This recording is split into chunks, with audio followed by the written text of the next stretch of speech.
We are going to get it going. Time you bowl in something like this where it's just that hard and you can basically survive mentally, physically, emotionally. It's awesome. That's that high flush pocket strike, and that's going to do it. They came back in the end and were able to finish the job. That shows why that they're a nationally ranked program. Got into this championship match and now are just absolutely putting on a show. This tournament live stream is a special presentation of Bowling with the Pfaff. Good morning, everyone, and welcome to Sparetime Entertainment, Owatonna, Minnesota, for Alan Briley's Golf and Bowl 2025 Invitational. You're looking live at lanes 11 through 14 as our competitors take a few shadow balls and get ready for the Sunday squad, the final squad of bowling, as we continue our coverage of this fantastic event. Very well attended and a little calmer this morning. As you'd expect for a Sunday. Let you into the broadcast booth here. Glad to see you. Hope you enjoy the live coverage both yesterday and today. It's a pleasure to bring it to you, of course. Lots of great people here. We've got PBA pros. We've got top amateurs from Minnesota and beyond. It's really been a fun event, especially when you kind of loop in the golf part of it that everybody loves, and had a lot of smiles on faces, and folks glad to be here and take part in this event. Let's get you caught up on some of the leaders from yesterday. Here are the golf standings in points. So that's how this thing is won, right? You end up with 70 points if you lead the golf, 70 more if you lead the bowling. And there's cash in each event. So if you do really well in the golf, don't do so hot in the bowling, you're still going to get paid, and vice versa. So everybody's got some incentive. Everybody's got something to shoot for. But as far as golf is concerned, Team Peterson, 70 points, the winner once again. They are now the 3-time defending golf champions. They are some excellent golfers, as they proved yet again yesterday. After Team Peterson, you've got Team Briley and Team Nava tied for second, 62.5 points apiece. Team Al after that. Team Bedard, Team Lowe tied for fourth.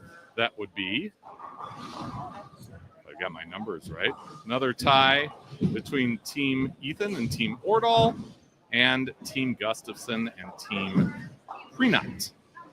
Last night, if you caught our live coverage, you saw bowling with half of the field. The other half is competing this morning. And what a performance from Team Briley. They were way behind Team Lowe through a good chunk of the early going and just did not give up. They just kept clawing their way back in. Finished at plus 131. And Team Lowe did not have the gains they were hoping for down the stretch, and ended up in second at plus 55. After that, Team Holmes at plus 46, Team Cleveland plus 45, Team Connor at minus 116, and on down the line. The shot they were bowling on last night, just as the shot that they're bowling on today, is the 42-foot 2024 PBA Roth pattern. Zach Ludemer, who was on our live stream last night, helped determine that pattern, as he's not in the field, so no bias there. So that's what he picked out. You can see the particulars there, but what I can tell you is, boy, when they broke down, they got pretty nasty. And it really forced people to make great shots, be pure at the release, as sometimes is the propensity to double dribble in the heads in this house. But Team Briley, and if anybody knows this place, it's Briley. You know, one of the namesakes of this tournament. He runs the pro shop here. He's bowled in this center for years. And he, along with Will Matafee and Eric Vermelia, they did it. They came through when they needed it and really put on a show last night. I'm joined by Troy Brecky from the South Central Minnesota USBC. That's the association we're basically in today. Thanks for coming on. Yeah, thanks for having me. Yeah. You were saying these are very exciting times for your association, historically speaking, because this season is really the first time that you are considered the South Central Association. How'd that all happen? Well, it's been in the minds for a little while. Okay. You know, I was talking with Terry Howell, and you know, why don't we combine? You know, join. And I was like, you know, it makes sense when you say it out loud, but it even makes more sense now that we actually are combined. It's just an idea that, you know, been floating around for a few years, and with the closure of Fairbault a couple years ago, it kind of pushed it forward even faster. Okay. So for folks who maybe aren't from the area and don't know the centers or the geography, maybe you could kind of explain. Obviously, it's in the south central part of the state. We're in Owatonna, and you mentioned Fairbault. They're basically due south of the Twin Cities. Yep. But what other cities and centers encompass this new association? Well, obviously, like you said, Fairbault and Owatonna are the main focal points with bowling centers for our new association. Any of the surrounding towns like Waterville, New Richland, West Concord, possibly. Waterville and West Concord we're going to invite to our new association. Probably won't be this year, Okay.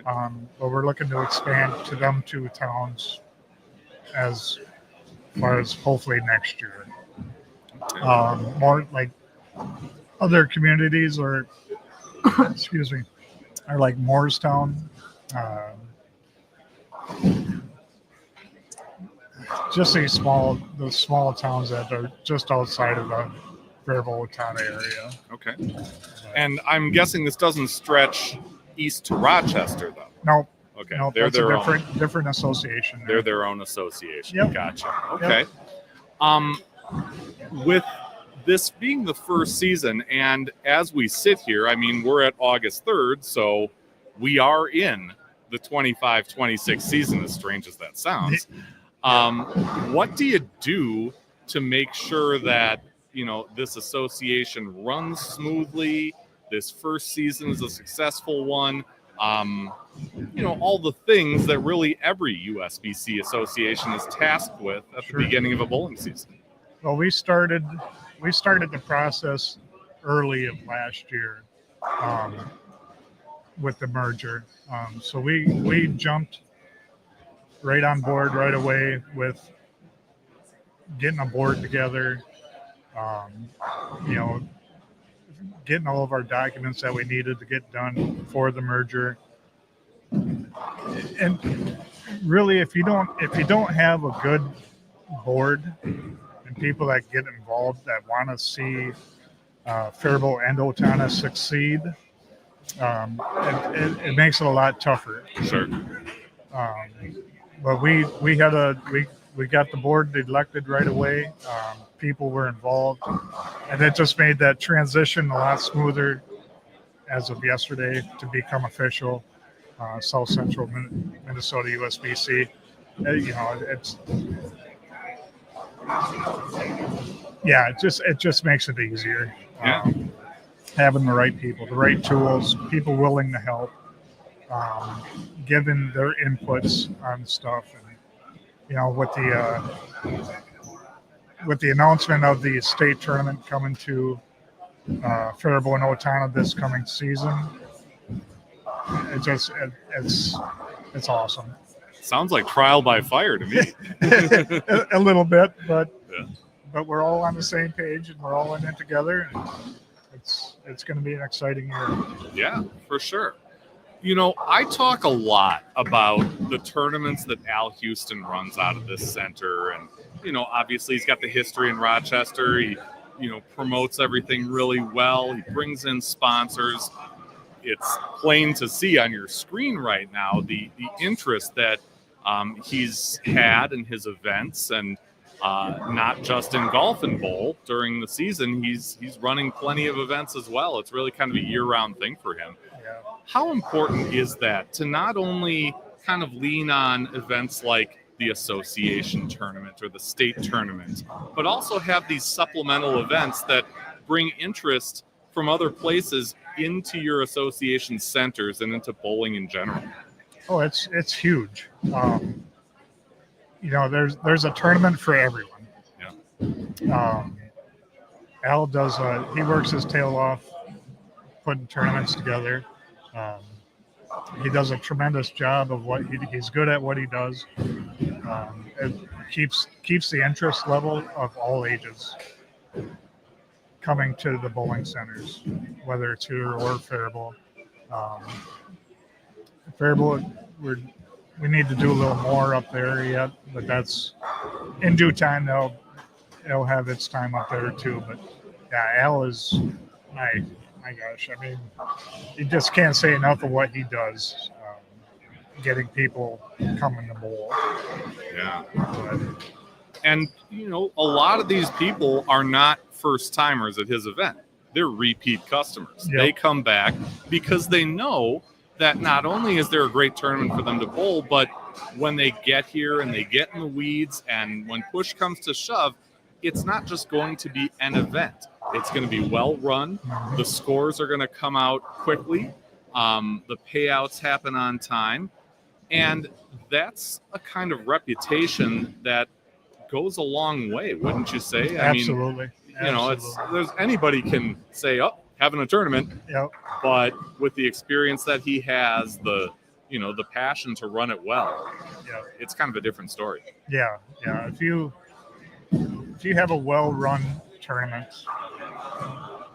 known by a guy that's known for running well-run tournaments, people are going to come. You know, another function of an association or the board within is not only to entice current bowlers to participate in leagues, to participate in tournaments, but it always helps to draw in new people, right? Yep.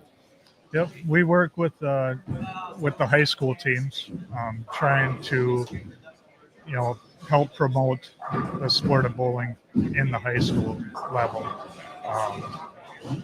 I know Fairbault's a little low this year. We're always looking, they take anybody at any skill level, whether it's your first year or you're a senior in high school, doing it for the last 5 years. They take anybody, and they're well coached. If you got kids out there that want to bowl, get them in the high school bowling. After their youth is done, join the high school, and there's a lot of college money to be earned, and I think a lot of people don't know that. Yeah, that you can win scholarship money by doing these tournaments. Especially with at junior golds, there's scholarship money there. We're just giving it away, really. There are all kinds of opportunities. I mean, I'm kind of exhibit A, right? I didn't go to a Wichita State or Nebraska, any college like that, but I had accumulated, smart account money through Minnesota Junior Bowlers Tour, through the other youth events in Minnesota. And when I went away to school at UW Eau Claire, the bowling team was a club team, but I had enough packed away that I paid for certainly a semester of school, if not more. I mean, every little bit helps. Yeah, absolutely. I know a good dozen kids that pretty much had their college paid for just by bowling. Yeah. You know, it's no different than a football athlete getting a scholarship. Yeah. Except the bowlers actually have to work a little harder. They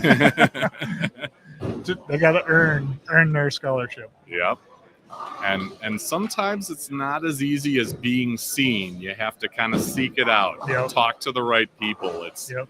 you know, they say it's all about who you know, and this is Yep. obviously no different. But yeah, nice start here on lane 12 with a 242. I'm not sure exactly what team that is. I saw Jake Green in there, so congratulations to those guys. They'll move on to lane 13 as we go on here on the Sunday squad.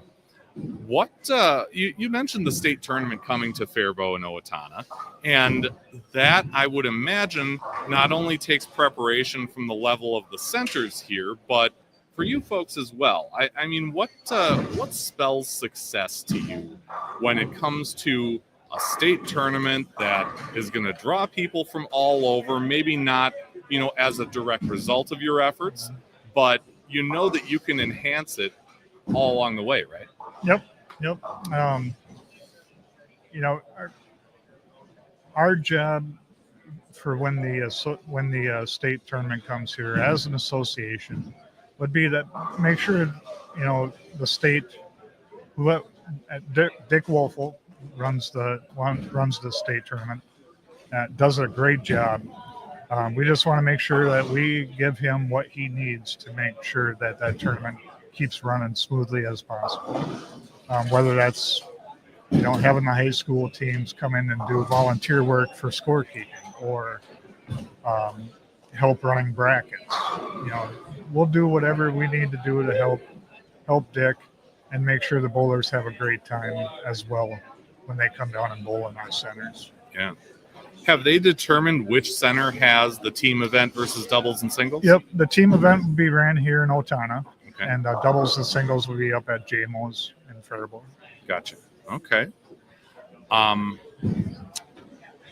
When you talk about a state tournament, it's also not something like, we'll say, for example, a CBA, where you have the same type of scratch bowler, competitive bowler that you're catering to. It's a little more of a narrow focus, right? You know what things they care about and what they need to have and see to consider it something they'd want to come back to. At the state tournament level, you're going to have plenty of these folks, but you're also going to have newbies, you know, people who are maybe just starting in the sport or have done it for a few years and aren't quite as competitive as the folks they might be crossing with. How do you make it fun for all? Oh, that's a good question. Yeah. You know, I think it's for it to be fun for everybody. It's got to be the people you're bowling with. Yeah. Who's on your team? If you have fun with them, it doesn't matter. Yep. Just as long as the camaraderie of other bowlers makes it fun. That's how my personal experience. You know, it's just if you're having fun with your teammates and fun with the other guys bowling next to you, it's going to be a great time. I mean, it's bowling. Why not, you know? I can't remember who said this, but I talked to somebody recently who said, you never know who you're going to cross with, right? Mm-hmm. And any of those people could be someone that you forge a long-term friendship with. Absolutely. You make memories in that spot that, they're kind of along with just by the simple fact that they were there. Yeah. And no matter what changes are made on the lanes, in the pins, the scoring, that part of it is going to stand true forever. Yeah. Yep, absolutely. I remember I bowled a national tournament with my dad one time, And like you said, you never know who you're going to bowl next to. Yeah. We were down in I think it was Huntsville, Alabama, Okay. and we were just sitting there bowling, and my dad looks at me and goes, "Hey, you know who that is bowling next to us?" I'm like, "No." He's like, "There's so and so. He's a Hall of Fame pro bowler, an older, before my time." Yeah. But my dad knew him, and I was like, "Oh, really?" Yeah, he's like, "Yeah, he bowled professional for so and so years," and and I didn't know it. My dad knew it, so I mean, even when you bowl some of these state tournaments, there's some good names out there that you might be on the same squad with, and it's an honor to bowl with them guys. Mm-hmm. Yeah. And even if you're not on with a professional, right? Even if you're not on with the best amateur in the state, it's such a variety of personalities and, It is. And past experiences and things that just kind of make us who we are, that, it just makes this sport great. I don't want to gush about it too much, but, yeah. You spend your life, competing in this sport and, doing video in this sport, and Sure. watching friends succeed and fail and all that stuff. And it just kind of, it's more than just what you do. It's what you live. Yeah, absolutely. To me, bowling's one sport that there's no age limit. You can do as long as your body allows you. Yeah. Whereas, other sports, you hit a certain point, and that's it. But bowling, yeah, like I said, it'll take you as far as you want to go, and it'll bring you down as well as you Sure. want to go to. But Yeah. Honestly, to me, there's no better sport in the world than bowling. For sure. As we get into a new season here, despite all the romantic stuff about bowling and the people involved in it, you do have controversies, right? You do have centers moving to string pins. You do have the broader USBC taking a hard look at urethane equipment and things like that.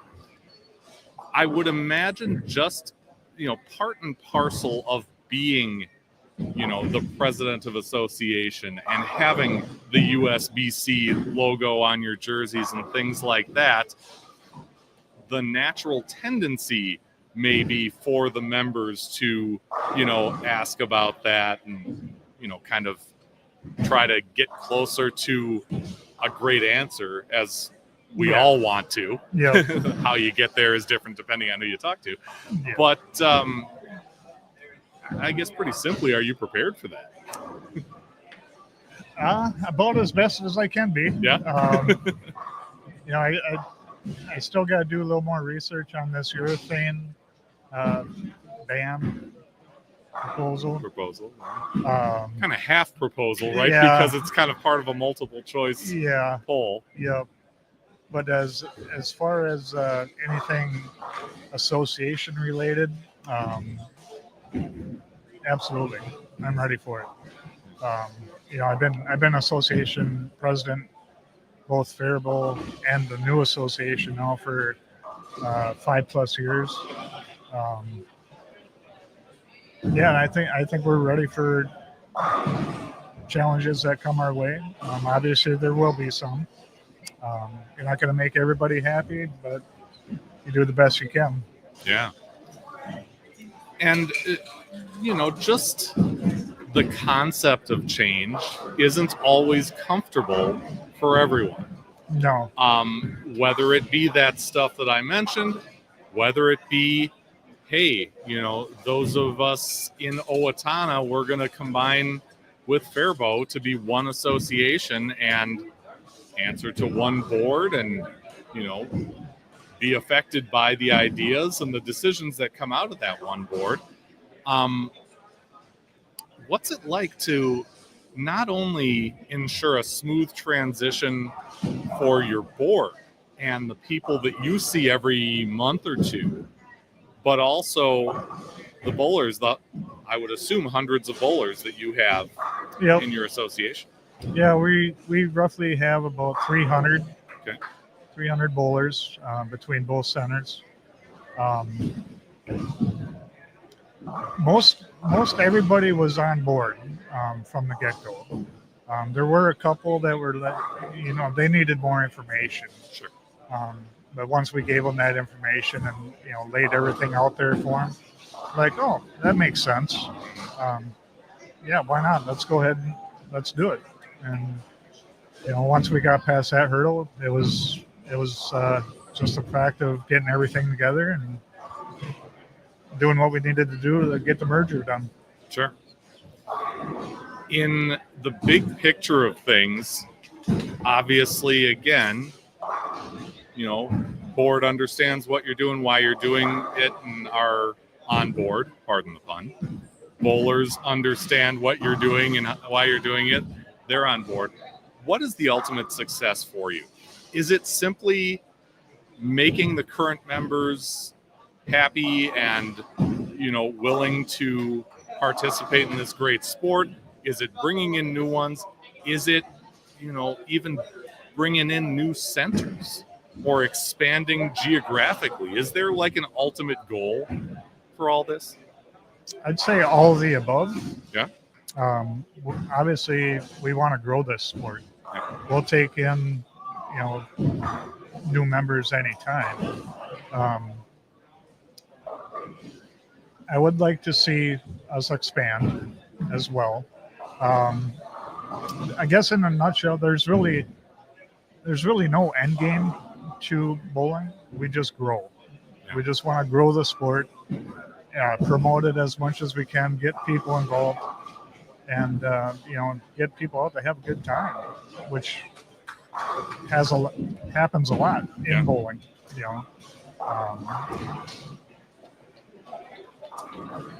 There's no end sight to what we do. Just keep moving the thing forward. Just keep moving and hopefully growing. Yeah, for sure. And it's always good to have something that a lot of people enjoy in the first place to absolutely kind of spread that good word. And it's not only an individual sport; it can be a family affair. We have couples leagues. There's youth. There's team, 5-man teams. If you got 5 members of your family that like to bowl, there you go. Bring them out. Yeah. We have a spot for you. Air no good outside, bring them inside, right? Yep. Bowl a few games. You bet. Brock, I don't know what you saw on 11. I'm not sure what was going on over there because I was turned in the other direction, but I'm sure it's something that I should probably know about and we'll eventually find out about. Yeah, they're haven't struck just yet, but no, they have an X in the second, so not the best game that they were hoping for, but no, still plenty of time. 12 Baker games to go. The other side of 152, which probably not ideal for those folks either, but we do have some scores here after the first game. Team Durant with a 247. And Team Nava, who we saw right here in front of us with a 242. Team McVennis with a 228. Team Bryce, 213. And Team Updee with a 212. Those are the 5 teams that are plus right now. Everybody else in the minus column. But that's kind of where things stand as we come to the conclusion of Game 2. Troy, you had mentioned that you have kind of an eye on the high school side of the game and growing it through that. If people aren't aware of where to go, who to talk to get their student athlete involved in high school bowling, who should they be contacting? I'd start out with going down to the bowling center. Okay. They would have all the information down there for the high school bowling. they would give you the name of the coach, nights of practice, when practice begins, and also a list of the matches, dates of the matches for the high school. That would be the best way to get the information. I know Owatonna does have their own Facebook page, Okay. as well as Fairbault does too. You could reach out through that as well. Okay. And then for the rest of us who are just embarking on a new season, if you haven't been in a league before, JMO's and Sparetime, Yep. Great places to do it, right? Yep. Great places, great people. They'll welcome everybody with open arms. It's a really great group of guys that just enjoy what we do. Enjoy the sport. Want to see everybody. They want to see new people succeed as well, even if you're a 140 average or lower. They just want to, as long as you're having a good time, they're going to have a good time, and everybody's happy. Yeah, that's why we do this. Troy Bakke from the South Central Minnesota USBC. Thanks for the time today. I appreciate it. Yeah. Thank you. Thanks for having me. You bet. And thank you for what you do for these bowlers and beyond. It's always a pleasure to come to Owatonna and see the folks that I know here and meet some new ones. So I'm sure those of you out there considering bowling a league, maybe a little skeptical, come on in. Come on in, give it a try, talk to the folks here. We got a place for you. Sure do. For sure. All right. Thanks. Thank you. You bet. That's Troy Bakke from the South Central Minnesota USBC Association, promoting bowling in cities like Fairbault, Owatonna, and beyond. And we are keeping track here of things on lanes 11 through 14 in Al and Briley's Golf and Bowl 2025 Invitational.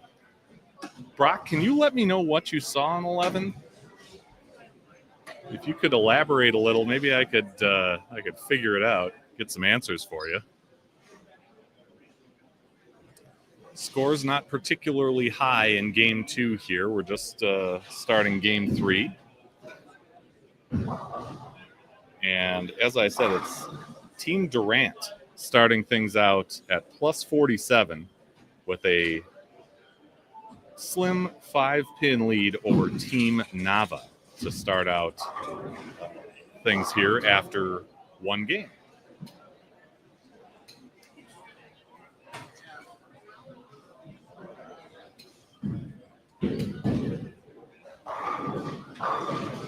Once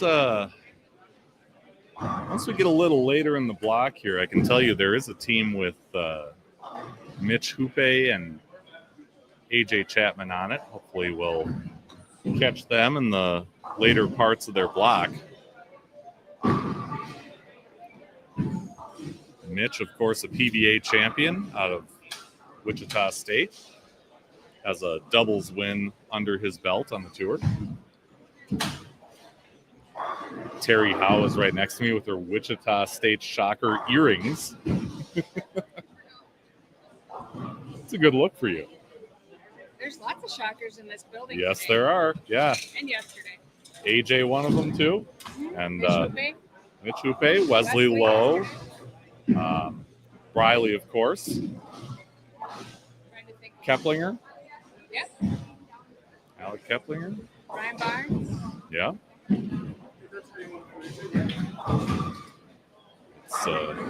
It's the Wichita pipeline around here. In Minnesota. Yeah. Let's see.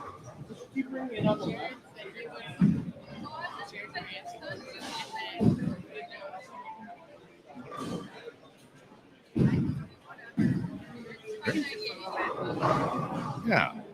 Come on in here. Have a seat. I said, this is just, I came in last night about halfway through, and I go, this is so much fun because all of these, so many of the people that are here are like kids that I just spent the last 20 years with, right? They're all my kids. And it was just hugs galore yesterday and today. Yeah. And look at them now. I know.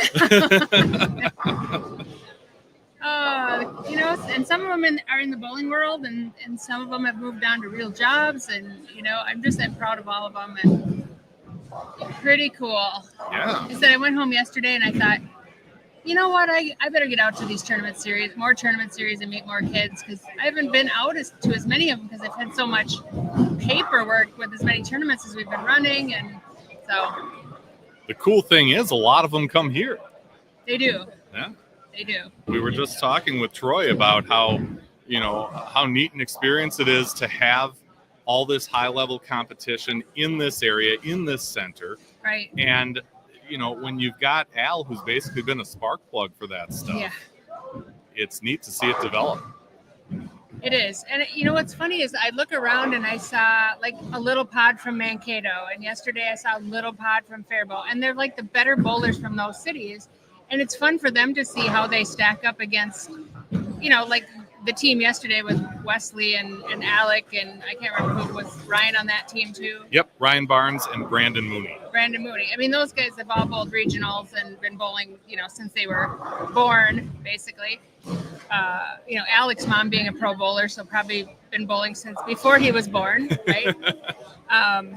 So, you know, it was just fun to see. And I think it was fun for them, too, to see how they stacked up against some of the better teams that were here. And I was surprised. I looked at the board, and the guys that won golf yesterday they were the Waseca guys. Waseca being, you know, about 14 miles west of here. Okay.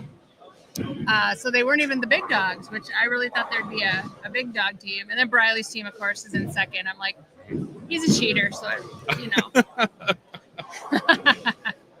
Is that because he uses a club with a huge head on it? There's some days that I think he spends more money on golf clubs than he does on bowling balls. Okay. We have 83 bowling balls stacked up in our basement at the farm. Oh my gosh. But when I was cleaning out the garage just recently, I think we have close to 120 clubs in there. And I can't find my golf clubs, so they must be in the barn somewhere. I don't know. Yeah, fun group. It is. Yesterday was fun to see it. There was a group from Winona here, a group from La Crosse. It was fun to see some crossover teams, like where they have a couple from this town, a couple from that town, but I should say not towns, states, you know, different states. Yeah. I mean, we have the Young Guns group down there with Zach Andreessen and Lucas Hersrud. Like young guns. Those are the guys that are, you know, just coming up into this kind of, what do we do after we graduate college, you know? Mm-hmm. And they haven't graduated yet, but they're getting close. And we're going to see them a little later in this block as they make their way down. Each of these teams is moving one pair to the right after each game. Yeah, it's fun. And, you know, like I look out, it's fun that I know almost everyone here the last 2 days. Yeah. That was really fun. I was just talking to Brennan Bean, my son, my middle child, and I said, he just shot a 197. I'm like, that's not like you. Because I think he was 19 pins away from winning the Phoenix City tournament, which is monstrous, right? And I'm like, 197. He goes, how many balls did you bring? He goes, well, I found one in the garage, and then Briley drilled me one. I'm like, you could have checked the other 83 that are in the basement. Right. There's probably some good ones down there. Yeah. But, you know, he came in from Arizona. So, and Southwest used to be so easy because you could take 4 bags. I mean, my kids and I traveled forever with 2 3-ball strips going under, right? Mm-hmm. And if they needed extra bowling balls, well, then they used my go under, and I would carry a backpack or something. And all of a sudden, it's a little different, isn't it? Yeah, now it's paying for luggage, and so it makes it hard. I wish Southwest would have kept that for athletes. Sure. But I don't know. It was rumored that Sun Country was talking about doing something because Sun Country flies in and out of so many of the direct bowling. What do I want to say? Like Vegas. Yeah.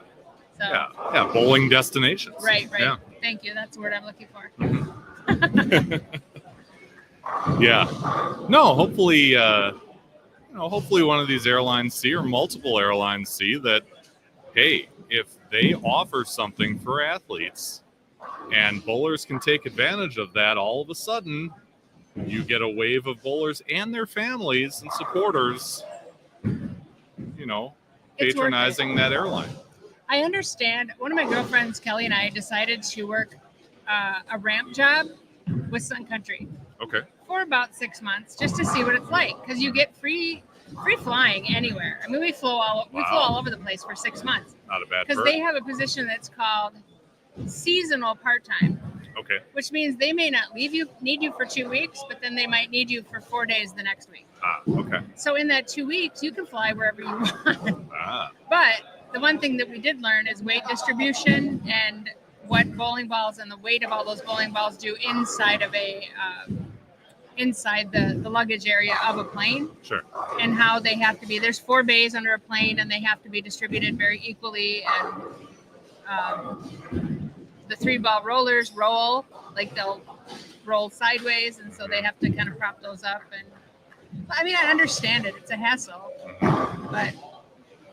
But there's also opportunity there too. there's opportunity. Exactly. Yeah. The only downside I could see to a job like that is you can't call in, when it's your shift and say, "Oh, my flight got canceled," because they just pull it up on the computer and say, "No, it's on time." You're back home. You're good. Yeah. We did go down to Orlando. I had to go down there for IPSIA, actually. And I had to look at a bowling center down there, Broadway Bowl in Orlando. And so she went with me, and then we flew down there free. And then we drove down to Miami, and then we flew out of Miami. And we almost didn't make our Miami flight because there was something that was wrong. And so, yeah, and we both had to be back to work. But that was enough. Yeah. Our favorite thing was to work in the bag room. Okay. Not many people have seen the bag room. I can't say I have. It is monstrous octopuses. There's like 1, 2. For Sun Country, there's 4 big, like, baggage runs, I guess you would call it. Okay. So when they drop them upstairs, they go on and they just kind of sort where they're going. But then they go into all of these little train cars. Luggage, the luggage. Almost like a tram. Yeah, I can't think of what they're called. Okay. But then you hook them on in different sequences to trucks and tractors and what have you, and you make sure they get out to planes. But yeah. Totally off topic here, but it's That's fun. okay. That was my favorite thing to do. Yeah. But I did it so that I could travel and watch more bowling things free. See, there's a So bowling it connection does come there. all the way back around. Yeah. Oh. So off to the left, you've got the team with Tim Reynolds and Dave Freeman on it at 167 over there on lane 11. On 12, a 140 game, and the other 2 lanes finishing up. This team with Jake Green finishing up. A little struggle through the better chunk of that game, but he's just hit a double in the first ball in the 10th.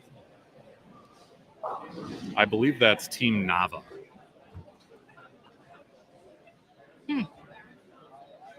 Fun switch. I didn't realize they had to bowl 12 games. Yep. See, this always falls the same weekend as the Jamboree, the USBC Jamboree. Right. And with me being on the state board, I've not been able to attend this.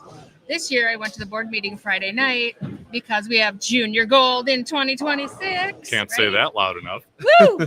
Oh my gosh! If people only know what happened behind the scenes in order to get that done. Yeah. Oh Lord.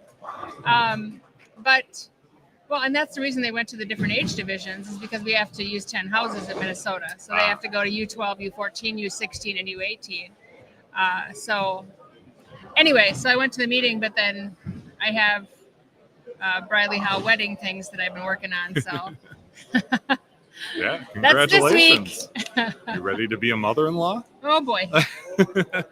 Well, actually, he's been dating Emily since 7th grade, so Okay. she's kind of felt like, You knew this was coming. she's already in the family. Yeah. Or has been for many, many years. Yeah, so really the only difference is now you get to be the official target of the jokes and not Right. just, Exactly. in You know what theory. the hardest part was? Briley texts me and he goes, "Mom, you have to pick out a mother-son dance song." And I'm like, He put that on you. Oh, so I went through it and I started going through songs, and all of a sudden I'm sitting in my room just bawling. I'm like, oh no, I'm just gonna do "Happy" by Pharrell. Yeah. We're gonna just jump around. Right. Maybe I'll do "Jump Around." That's a good one too. Either one would be memorable. I'm such a soft soap anyway. Yeah. It's like, don't make me pick a sad song. Yeah, when Mrs. Pfeff and I planned our wedding, it's just, hey, here's the father, daughter, mother, son dance song. You're going to dance to it and you're going to like it. Yeah. Well, it's probably because I was a DJ for so many years. Oh, sure. I know. So I don't know. Who knows? Yeah. And I keep asking him for responsibilities, right? Yeah. Like, I want to be part of it, but Emily's a wedding planner, so she's like all over it. Okay. So anyway. So between her history in wedding planning, your history in DJing, whoever is working this wedding is really going to earn their money. I know. Yeah. Oh my God. Scott Furch, who's one of the coaches out of this building, one of the silver coaches out of this building, is he's going to the wedding. And in the wedding app, like I said, okay, I'm 60 years old, right? And I'm fairly tech savvy, but there's people older than me that are part of the wedding also. And there were a lot of apps used for the wedding. So I found myself asking questions over and over again, like, where can I find that information? Mm-hmm. But Scott goes and fills out his app, and it says right in there, please list the song you'd like to hear. Mm-hmm. So Scott puts in there, he goes, oh, I don't care, anything from Five Finger Death Punch. Yeah. Yep. First of all, I don't think many people know who that would be. Second, not really wedding appropriate. Well, and Mrs. Pfeff and I are going to celebrate 18 years at the end of this month. Wow. And back when way back when we got married, we did the same thing, only it was, pen and paper, right? It was a physical invitation that said, put a song choice here. And obviously you want to do that. You want to keep people on the dance floor. But even back then, and this is 2008, I can remember seeing people say, hey, go to my website, The Knot, and thinking that was kind of weird. But now it's way beyond that, and it's commonplace. Yeah. Yeah. I go, Briley, what am I supposed to get for this or this? And he's like, Mom, just go to the app or whatever it's called. I'm sorry. Mm-hmm. The gift app? The registry. Thank you. Mm-hmm. Man, I'm not doing well with words today. It's all right. Sunday. And so, yeah. Yeah. Like I said, I feel tech savvy, but I don't feel like I'm very tech savvy for the wedding. Okay. All right. So do you recognize any of these bowlers in front of us other than the team I mentioned with Freeman and Reynolds? Let's see.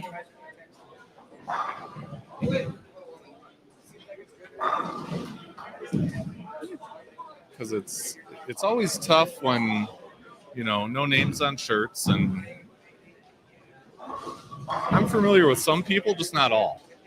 No, I know most people here too, and I was just bragging about the fact that I do, and I don't know who those people are. All of a sudden you get put to the test, and it's a different story. Yeah. Are they just moving one They're lane? moving one lane. Oh, yep. I was thinking they were moving a pair. Nope, it's one lane. So it can happen really fast. I mean, we're 4 games in already. We're only an hour into this thing. And but all it takes is a lane that isn't going quite as quickly, a lane of players that aren't really on and, shooting splits and spares and things like that. And yesterday I noticed when I was walking by, somebody grabbed me and they're like, lane 14 is down, Terry. You need to go ahead, get it fixed. And I'm like, I don't work here anymore. I'll go see what I can do. Yeah. But I don't know that I carry a big enough stick to take care of that. Hey, I even said, it's things are going to get done now because I saw you over my shoulder. I do still work here, but not very often. Yeah. They pull me in for the big things or the fun things. The fun things. I like the fun things, like the rum bucket parties. Aren't the big things and the fun things the best things? Sometimes they are. Okay. Yeah, sometimes they are. Yeah. All right. So this is Alex Reyes laner Oh, on lane 13? on 13. That's Alex Reyes. Okay. He is Logan. He's from this house. He's from Okay. Owatonna. That is Logan Langer's brother. I see. Okay. So I do know that. Yep. Jordan Van Ruden, the one sitting down right next to him. You can see him in the hat on your His dad used to manage this center Oh, when okay. it first opened 27 years ago, approximately. All right. So yeah, Jordan was a youth bowler here. Okay.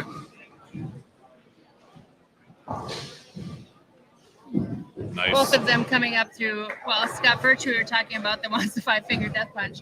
So they were both coached by Scott. Scott Okay. has been a high school coach he just stepped down, but I think he had close to 20 years as a high school coach. Oh, okay. And now he does personal lessons out of here. So yeah, How did the clinic with Zach Andreessen and Brooke Salzman go it here? went really well. And I am so excited that the two of them are stepping up in this manner. Yeah. You know, so many of the kids are. Like yesterday at the USBC, the Jamboree yesterday, they Yeah. had Packy Handerhan. Yep. And Everybody loves him. Yes, and He's they great. did such a good job. He did such a good job. And you kind of never know when as these kids grow up, are they going to become, great representatives, or are they just going to do what they need to do? Yeah. And neither one's wrong. Mhm. Not many people want to get up and sit in front of the microphone and just jaw about stuff, Oh, I know that. You sit here by yourself. I know that. On the hill. Well, you Yeah. saved me. I was just going to go buy stuff, so you Okay. saved my checkbook. I'm saving you money. Yeah. That's the I'm good glad thing. to see Al does such a great job with this tournament, Yeah. and Briley helps too. But Yeah, I was. He asked me to come and do this for last year, and I wanted to. I just had a conflict, so I'm glad it all worked out this year because it's been a blast. well, it'll be this time again next year. Yep. But we're moving the Jamboree in Minnesota. We're working on a project so that the Hall of Fame, the Jamboree, the annual meeting, the Dinner of Champions will all happen on the same day. Oh, And we're okay. looking at moving it to the end of September and just having one grand bowling day in Minnesota. Okay. So we will not be on the same day. Okay. Finally. Then I can All right. come enjoy it. Of course, the year was a couple years ago when it was pouring, like monsoon pouring rain for the entire golf tournament.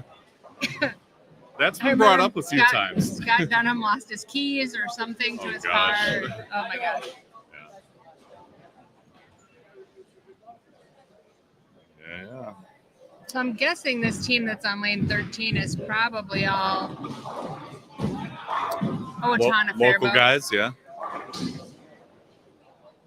Okay. Yeah, it certainly didn't rain yesterday. Beautiful weather. Oh, it's gorgeous. Couldn't really breathe out there, but other than that, As Briley said, I hope the Canadian wildfire, the smoke goes away this week. yeah, Not a whole lot you can do. right. Yeah.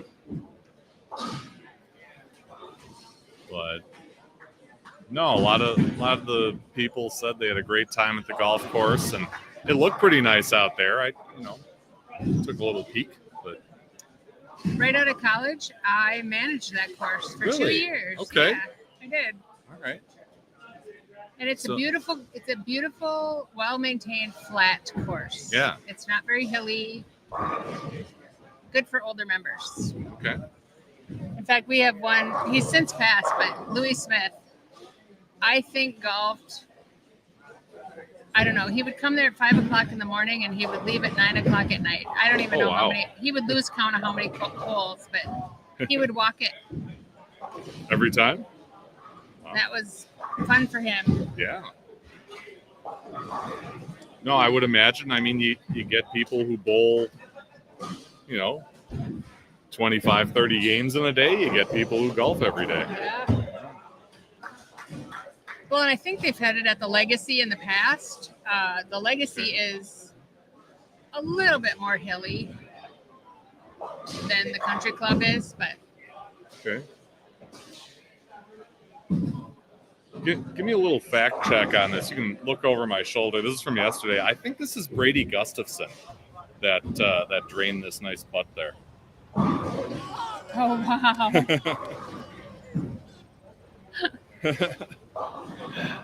I don't know that for sure. I called him Brady Gustafson, so I'm hoping it's him. I can't see it very well. It's such a small picture, but it's a little picture. But yeah, I believe, and Brady's here bowling today, I think. I can't remember if I've seen him. Okay. Because I don't think I saw him yesterday. That doesn't mean he wasn't here yesterday, because we did have, I know the team with John Cryer and Nick Hogan, and those guys did not. They just happened to start on 15 and not, you don't come back around to this set of pairs. So. Do you know who's leading? Has Al given us any updates? So after one, it's Team Durant. They're at plus 47. Team Nava had a 242 right in front of us. That's the team with Jake Green on it over there. And so Jared Durant must be Max. And I wonder who else golfing is. Oh, no. Golfing. Bowling with. Bowling with, yeah. Yeah, I have a little grid, or I know where to find one here. That would probably serve me pretty well.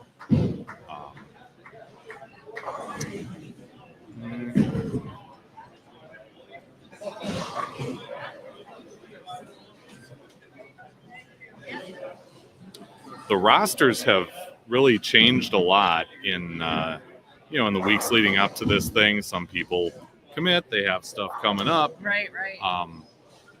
So I think there needs to be more women in this tournament. I was gonna ask I might about actually that. start golfing again and bowling. Okay. We saw a couple yesterday in the field, and they may have been the only two. We got an update. There's an update. Ooh, Team McVenis. Yeah. That'd be Mankato. They jumped up into the lead after 3 games now at plus 48. And you've got Durant at plus 5. They had a 156 in game 3, not optimal. Team Bryce at minus 21. Team Upley minus 38. And Team Vagel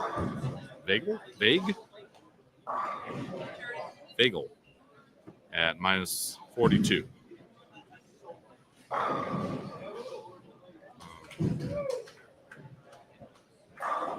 on. Where's the roster? Team Schaffhausen. Where are they? That must be Alex. I have not seen. Yeah. They're. I know I'm going to get home and I'm going to look at the scores and go, oh, I didn't see that person.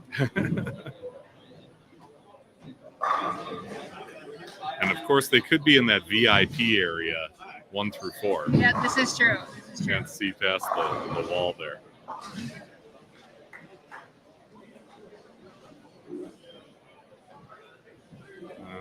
Those are just the team names.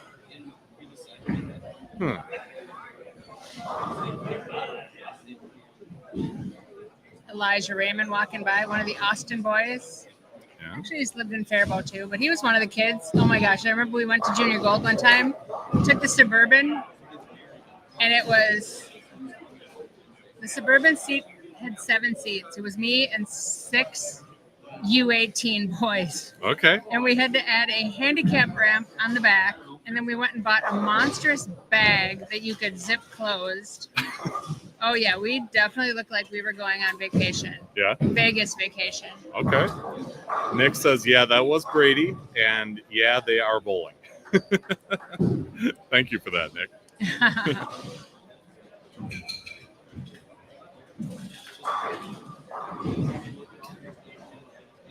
That's what I was just saying to one of the moms, Max Rohr's mom. I just said, it's so weird for me to have spent so many years trucking kids all over the place. And then now I have 4 Great Danes. And I stay home and read books. Kind of like having kids, right? Yeah. They are.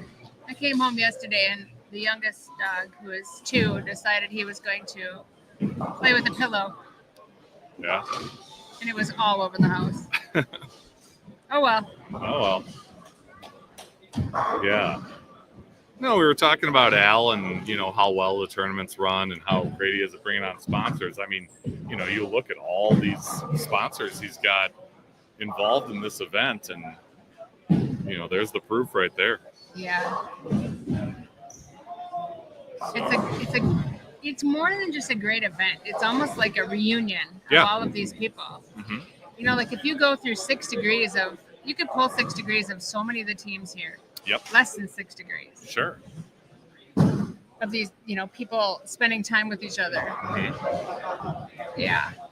And then I saw Kara Stemig, maiden name Bischoff, had her little kids here, Logan, and I'm sorry, I can't think of the other one.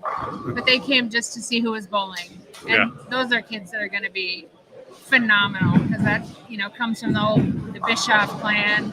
Goes all the way back to George Bischoff, who owned Lucky Lanes in Winnebago. And, so all of those kids have grown up, and now it's fun to see oh my gosh, I babysat for Kara at one point. So now it would be the 4th generation. Wow. Oh no, I just got another wrinkle. But the people that purchased Winnebago shortly after George Bischoff sold it would be the McVenuses, who are leading our tournament today. Nate McVenus learned how to bowl there and bowl very well. So he and his 2 sisters, Nicole and Devin, are phenomenal. So you can probably help me find those people if they're anywhere near us. The McVenuses? The McVenuses. Yeah, they were in the VIP area. Okay. So they must be headed this way. Sure. Got a few of those teams that we mentioned earlier kind of just coming out of that area, and going on 5 through 9. A team with Matt Payne, Steve Bone down there. They were on lane 2 last game. So my guess is, I see Team Durant. Looks like they're on lane 4. Okay. They're in 2nd place. Yeah. Or are they in 3? 3 or 4. It is a beat the board format today, and it's really a true beat the board format since we had the other shift on Saturday. So you have an idea of the scores that these teams are looking to top. But yeah, there's no finals or anything like that. So once the 12 Baker games are over and the scores are added up, we'll know who our champions are. As I stated before, I've not been able to watch this format because I'm always working this weekend. Yeah. When Brennan looked at me and he said, I go, how many games are you bowling today? And he goes, 12. And I thought they were 12 real games. I'm like, oh, Lord. After all that time on the golf course yesterday, and then, some of them bowling last night. And supposedly they went out to a street dance in Owatonna last night. Really? Not sure what that was, but Okay. They said they had a good time. All right. And I volunteered to be a designated driver, but they had one already, so that's a good thing. That's great. I think that's the most fun with this tournament is all year long, a really big percentage of these people have to, they not have to make money, but they want to make money bowling these tournaments, and they're so serious. Mm-hmm. This is like one of their chances where they can just have fun. Yep. Let their hair down. Like Brendan's saying, he found a bowling ball in the garage, and then Briley drilled him one. Anyway. Yeah. No, and that brings up a good point. Yesterday, Zach Ludemer and I were talking about this, and I cannot recall another event where you have 4-person Baker teams. Obviously, you've heard of 5-person Baker teams. They're everywhere. You've heard of Baker trio events, Baker doubles. 4 just seems like a kind of a rare circumstance. Yeah, it's a little bit trickier. Yeah. When you have, 5 people, it's easy to put your big dogs at 4 and 9. But when you have 4 people, well, then you have to start paying attention to where you're putting people, and your big dogs end up on 1 and 2. Yep. you know, so. I would need a cheat sheet to keep I all know. that straight. You know, when I coached high school, we used to do all kinds of things like this where we would put different numbers together, different combinations of teams. I even rotated at the state tournament one time. I rotated 8 people. Oh, wow. Yes. Yeah, here's kind of how it lays out. It's the first position bowls first, 5th, and 9th. Second bowls 2nd, 6th, and 10th. Then you've got the 2 positions that only bowl twice, 3rd and 7th for the 3rd, and 4th and 9th for the final position. So, yeah, it's a little bit different. A little different. But again, it makes it fun. Yeah. And it gets more people in than a 3-man. Yep. I'm not sure why it's not a 5-man, but Al just has his reasons sometimes. And in the golf, in the golf sphere, it's a foursome that works. So, yeah, you kind of adjust the bowling to meet with the golf, and here we are.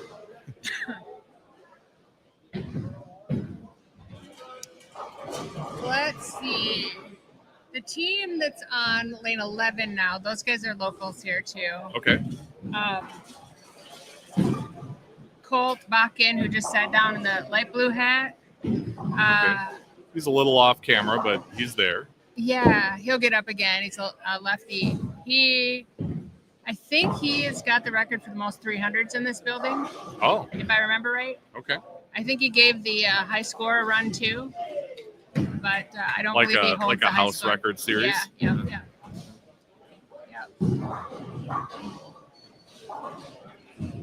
And also came up through the youth leagues here. Owatonna's always had just a very, very well-run youth league. And now we have Brianna Cooper and Heather Blaha who take care of the leagues here. So yeah. Well, and that's why you've got the great adult bowlers, is because they start young. Yeah, they do. Well, you know, we look at the league. There's so many. I mean, this is the home house for so many people. Dan Bach, Chad Nelson, Dave Ullman. You know, you think about the Eagles that are just in this little house. Mm-hmm. It used to be when it first opened, it was a 24-lane center, but then they put in the 3-level laser tag, and now it's 18 lanes. Yeah. And now we want the 6 back again. Want them back again? Yeah. Okay. And it's funny. I watched a video yesterday, and I can't think of the gentleman's name, but all he talked about was how bowling is dying, and bowling is dying, and bowling is dying. And it's like, you know, bowling is not dying. What's dying is that leadership person. Yeah. And if you don't have that person to do these things, I mean, I think about how many hours, man hours and money and things that I've donated to this industry. Sure. If you don't have that person that's willing to give up their life to do this, that's what's dying. It's tough. Yeah. Makes it tough. And it's hard to find that person that doesn't want to also play softball and also play volleyball and doesn't want to spend every weekend in a bowling center. Right. Family stuff, other commitments. Yeah. Yep. That was Colt on lane 11 that just bowled. Okay.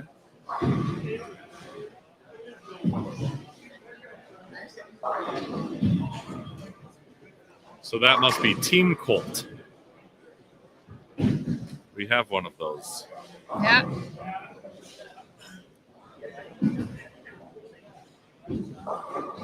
But all of those guys they bowl on, the league bowlers on Thursday night here. Ah, okay. But in their own right, they're all really good golfers. Okay. And they're, I just told you, Colt probably holds the records for the most 300s in this building. So they're not shanks at bowling either. Right. Yeah, you kind of have to have a little of both to compete in this thing. You can't just golf really well or just bowl really well. And your son's team is a perfect example. Those guys can light them up in both spots. I can remember when we first opened the pro shop in this center, the gentleman who won yesterday, the Waseca guys who had the lowest score on the course. Okay. They came in here and started taking lessons from Briley on the bowling side. Oh, cool. And they have excelled wonderfully. I mean, they were good to begin with, but it's kind of fun to see how much farther their bowling game has come, hopefully matching up to their golf games. Yeah. Very good golfers. I And- think in reciprocity, I think Briley looks to them for tips on the golf course. So Yeah. So it's an even exchange, but it's cool to know that, you know, there are those people who want to get better, and they understand that it's not just buying the newest oh yeah, bowling ball. yep. That has some to do with it, but taking lessons and improving your physical game Mhm. and even your mental outlook on things is, you know, equally, if not more. Well, and paying attention to what surface or what lane condition you're bowling on. Yep. I mean, if you're bowling on a house shot, you don't want anything more than an IQ tour and just fluff it to the right and let it come back. Yeah. I had a gentleman come in the shop, a younger gentleman, and he said, I want the biggest ball you have. I want the biggest ball you have. And I said, you're already leaving the back row, Spencer. I said, he's a two-hander, right? Leaving the entire back row. Okay. And I said, if you go and get the biggest ball here, you're just going to continue leaving the back row. I said, buy something mid-level, like a baseline ball. And I said, and just let it go right and let it walk back in on. I mean, this is an easy house shot here, I think. Well, it's not easy, but it's a pretty good house shot. Yeah. And he walked out of the pro shop. He wasn't having it. And he came back and bought the biggest ball from one of the other guys in the shop and still leaves the back row. But you know, that's just it. Some people like to see the left-right reaction, Yeah. not how the ball goes from foul line to head pin. Sure. And he's one that does like to see the ball bend. Mm-hmm. But unfortunately, the bigger you get with it, the more likely you are to leave a single pin in the back too. Sure. On a house shot. On a house shot. Yep. And this person that I was talking about doesn't really bowl sports conditions. So. Okay. All right. Yeah, it is different, and you know, you can look at the scores here and know that right away. But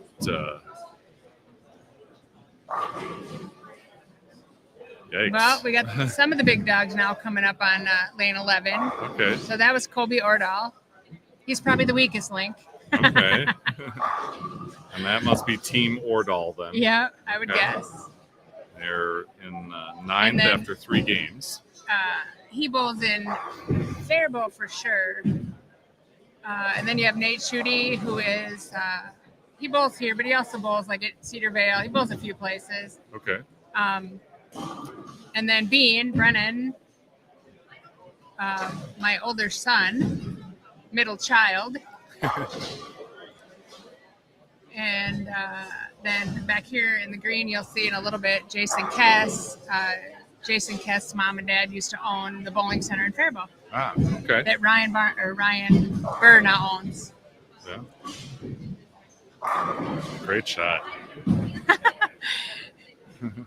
You watch that ball go down the lane, and then you go back to the story that he picked something up out of the garage. You know what I mean? That's how that kid's been his entire life. Sure. He can make anything work. Yeah. Yeah. I am hoping that those of you who are watching both live and on replay are getting a better vantage point of the competition. I know the tripod was a little lower yesterday, and at least one person that mentioned that it was tough to see around the people standing in front of me. Hopefully this is a little better off. I did get up on a ladder to get it, that high and level and all that. Don't think I don't care. I do care.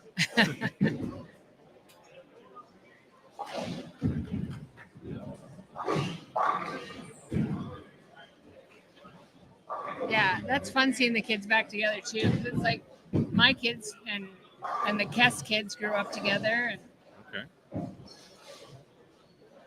Connor Jacobson, I don't know if you saw him yesterday, but I mean, there was a group of about 15 kids that all started bowling when they were less than 5 years old. I mean, Briley started bowling at 2.5. Bean started bowling at 3. Okay. But there were a bunch of employees, kids, that all started bowling at the same time. And they all became one of the greatest high school teams ever. And normally in Minnesota, you have a varsity team and a JV team. Yeah. When I was coaching in Fairbault, we had a varsity team, and 7 JV teams. Whoa. And 4 of our teams made it to state tournament in 1 year. Oh my gosh. Yeah. But it was, when you have an owner like Jerry Cass, who has since passed, but he was a minor league baseball player. So he understood what it took to train athletes. And he looked at bowlers as athletes. Yeah. And that's a problem. We don't have that. I mean, we had 7 squads during the week that we could practice, 7 2-hour squads. After school, Monday through Friday, Thursday night, and Monday night and Thursday night for our 2 sport athletes. So we could get football players in too. So they'd come after practice. Huh. Yeah. And that was all free. All free. But our teams were amazing. And there were the occasional. I remember having a conversation with Jerry one time, and he goes, Terry, those 4 girls over there, they've been sitting eating French fries and drinking soda during practice. He goes, they're not practicing. Well, I had 74 kids at the time. Mm-hmm. And I looked at him and I said, Jerry, what do your Wednesday women do? He goes, well, they eat French fries and have something to drink. I said, if I go over there right now and get them all flustered and make them practice, I said, they're probably going to quit. 3 of those women bowl on Wednesday nights. See?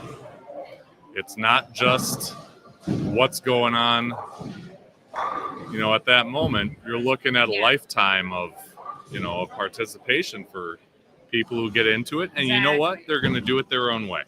And what's crazy is I call it the 2% and the 98%. Mm-hmm.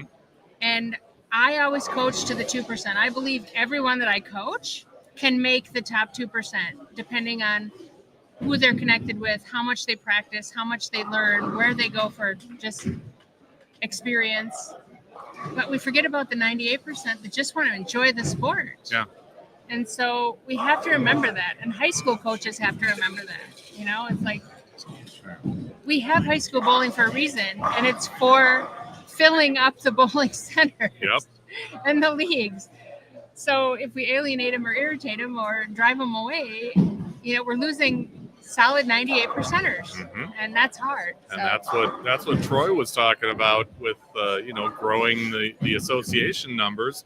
Well, we encourage the high schools, get these kids out there, get them bowling, and the hope is that they enjoy it not only in the here and now, but also in the future to fill up leagues 10, 20, 30 years from now. And when you look across this center, it's like, I would guess 75% for sure I could verify both junior leagues. Okay. So, yeah. And, I had kids that were autistic, and there's no cutting. You just find a place for them. You build a new team, whatever. You find a new coach. And I said we had 2 coaches for every team. And I just told you we had 8 teams. Well, we had 2 coaches for every team. We had we had a parent that was my wife's uncle right there. Oh, that's nice. We had 2 parents that were in charge of food, and some of them were in charge of snacks during bowling, and some were in charge of photography, and we had scorekeepers for every team. But it made everyone feel like they were part of the team. Yeah.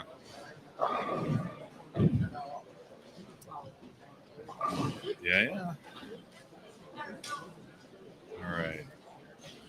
Where's our update? So Team McVenis. I'm still looking for Team McVenis to see where they're at. Yeah. So, we have the scores after 3. So we're kind of waiting on a couple games here. And it looked like there was a short delay on 11 and 12 that was a little behind. But, Team McVenis at 48 over after 3.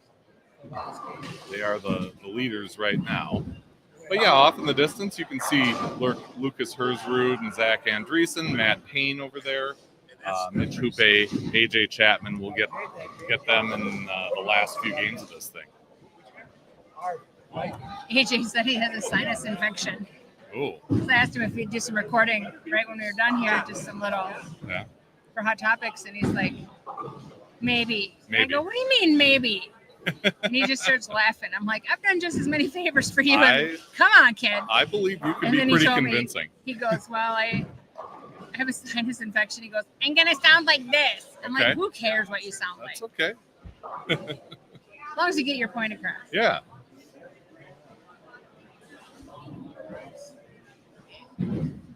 So what's happening with 11 and 12 here? Is it just not? I don't know. And, you. Yeah. Not sure, because both of them were off for a moment. And now you've got a 3-bagger there on 12, so. So Hopefully they lane stay on. 11 and 12 in this house are the married couple. I remember you saying that before. And they like to work together. Okay. They do not like to work apart. Aha. And I swear when they put them in, somehow they ran the wires together Okay. because it's not all the time. It's not as bad as lane 2. Lane 2 is haunted. I'm pretty sure that Mary Stotts lives there, who was the original builder of this center. Oh. Because that one just turns on whenever it wants to. Okay. Usually when it's midnight and it's dark in here. All right. Well, not every center has a personality like that.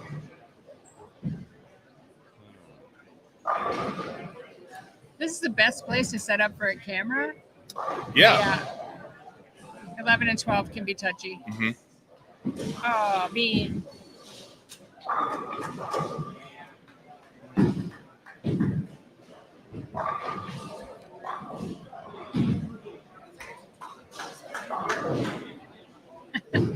Here, we got to at least prove you were here. Come here. Come between us. Here. I hate to come between people. No, this is Lauren, my wife's uncle. Oh, honey. Yeah. Thank you for coming. Hey, no problem. Good to see you. That's good. I had no idea you had all of this stuff along with you, but Well, I never travel as lightly as I should, but that's good in order to see you. in order to do the job, you gotta, and I'd do anything to get a Brewers logo on the screen. So Oh, there. Yeah. I told Will yesterday he should have one on his jersey because it was like half Timberwolves, half Vikings. They're Stick a Brewers logo right on the chest. twins, I tell you. They're just dismantling themselves, aren't they? That's Well, it's a pipeline for St. Paul now. yeah, Basically have 2 St. Paul teams. that's right. Well, you guys, carry on. Thank you. Good to see you. Yep. Thanks for Enjoy coming my out. cheeseburger over There you go.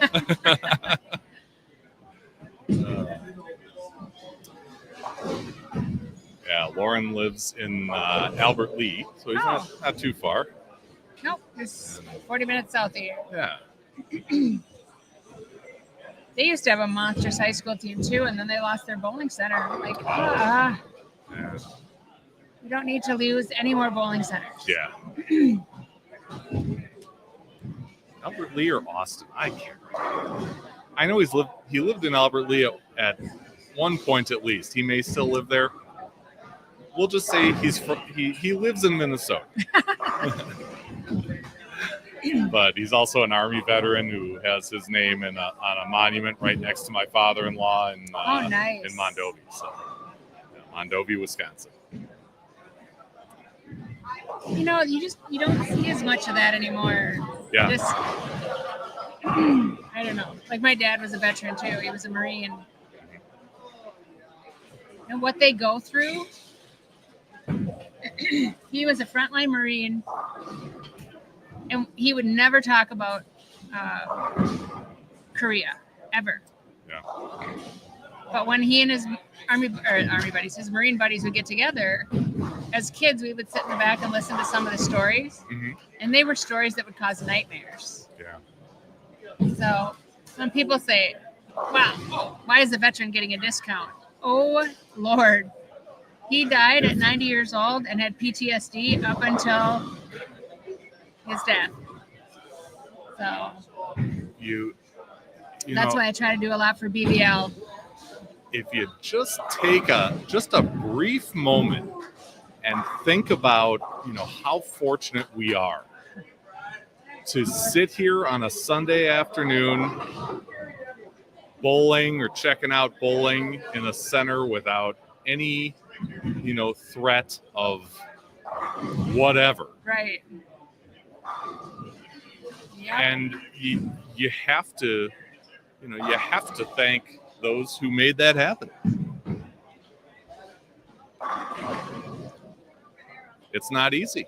No. It's I wouldn't want to make that sacrifice. I know a lot of others wouldn't want to make that sacrifice, but we have a lot of brave people who have and still do. Yeah. And I will get off my soapbox now. No, I'm right there with you. I had a girlfriend who she retired from the military now, but she was in active duty twice. And people made fun of her because she was, like a computer tech. And she goes, I was a computer tech and there were bombs outside my building. She goes, maybe I was inside the building, but she goes, it was still happening. Why would you make fun of a veteran anyway, right? Yeah, that's...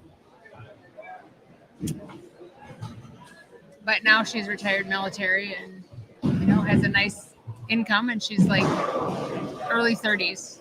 Okay. So that part of it, I'm very glad that our country takes care of our people. Right.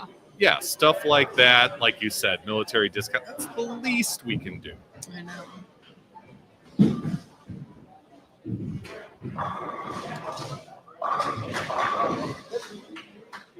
Who do we have coming in to 11? Yeah, let's see. So this would be game 7 for them. Yeah, we got a couple of our live stream lanes starting on game 7.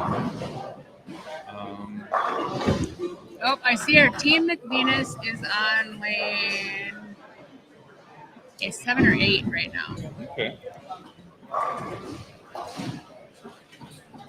Yeah, still haven't seen a score update since game 3. I'll go get on out. Oh, see, things are about to happen. Things are about to happen. And in case you're having trouble following along with that latest update, I'll pop that up here. Yeah, Team McVenus, 48 up after 3. Team Durant, 5 up also after 3. So plus 48 leading after 3 games and plus 5 to follow. Hopefully we'll get an update here past that, but that's as good as we've got right now. We should have an update coming here just shortly. Okay, good deal.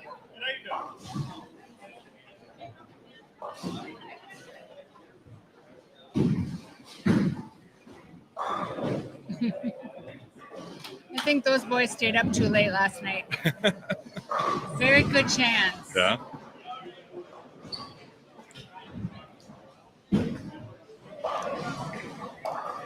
And of course, the current leaders after Saturday, Team Briley, as we saw, plus 131.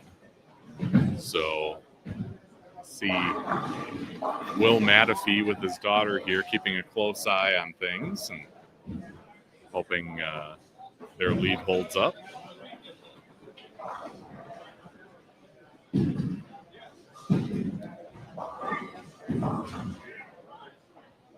They should almost have a street dance outside here for this event. They've got the parking lot space. I know. Yeah.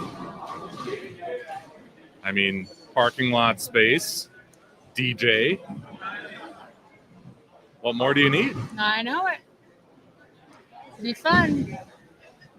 Are you allowed to bring drinks outside, like on the property? There you go. Street I'm not dance. sure exactly what the legalities are, but like we have that deck out front, Okay. so we can. Volleyball and stuff Yeah, we like used that? to have volleyball Okay. out on the side out here. So yeah, there you go. So my guess is we probably could make that happen, but that would be so much fun. Yeah. Especially when this group likes to have a good time. Mm-hmm. And if you tuned in last night, you know that too. Yeah, last night was a little louder. Just a little. It was so nice, though. Our waitress, Katie, came in early to make sure that she could mix some drinks for some of these guys that maybe needed a little bit of the hair of the dog. Sure. And all of a sudden, he looks at me and he goes, I hurt everywhere. And I go, well, why? And he goes, because I haven't played golf all summer, and I haven't bowled since Nationals. Yep. Yeah. It's tough. I mean, you think about 12 Baker games, and you're bowling 2, maybe 3 frames per game, so it's not a ton of games, but combine that with a full round of golf, and yeah, I could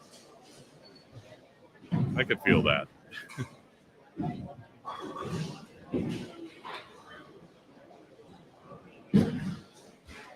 Let's see if Bean's lined up.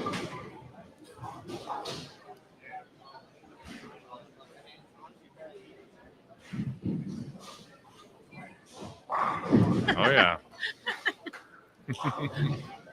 I don't think that kid would need to know where he stands or where the ball is going. I don't know. If it's so many years, he's just got a radar. Yeah. His dad's the same way. Yeah. He's like a radar of where the ball needs to go. You know? And the thing that I notice about him is that he's so soft at the bottom. Oh, yeah. Very soft, very calm, very linear. Like, he doesn't get worked up about things. Yeah. Yeah, you can definitely see similarities between his game and Briley's game, but that's the thing that I really notice about him is the release. Briley and I are the chronic overthinkers. I mean, all 4 of us, Bob and I and Brendan and Briley, all 4 of us are very good bowlers, but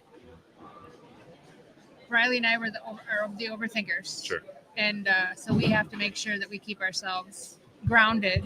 Yep. Whereas Bob and Brendan, Brendan was bowling the Masters, and we were talking about something, line changes or ball changes or whatever, right during the Masters, right? So, and then he just gets up and lets go of the ball. Yep. He was on national TV, CBS Sports. Okay. Viscosity breakdown, no oil pattern. And Dell just says, get up there, throw the ball. He didn't look where he was standing. He didn't look where he released the ball. He just followed through to the 6 pin, slammed the rack, and turned around. But again, it's just a radar. Maybe that's what it is. He's got like a radar. Yeah. Well, some people, Yeah. some of them have it, and the rest of us don't. In the gene pool, our family is split right down the middle. Brennan is identical to Bob. Briley is very much like me. Okay. So, are you familiar with these guys on 11? We're just about to start up Game 7. So, yeah, now we're kind of in a spot where, it's going to take them a little time to catch up.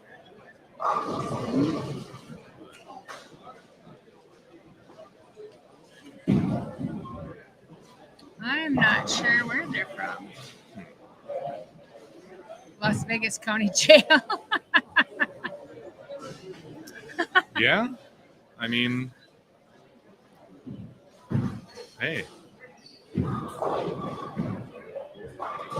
Looks like he's got his ankle monitors up around his calves.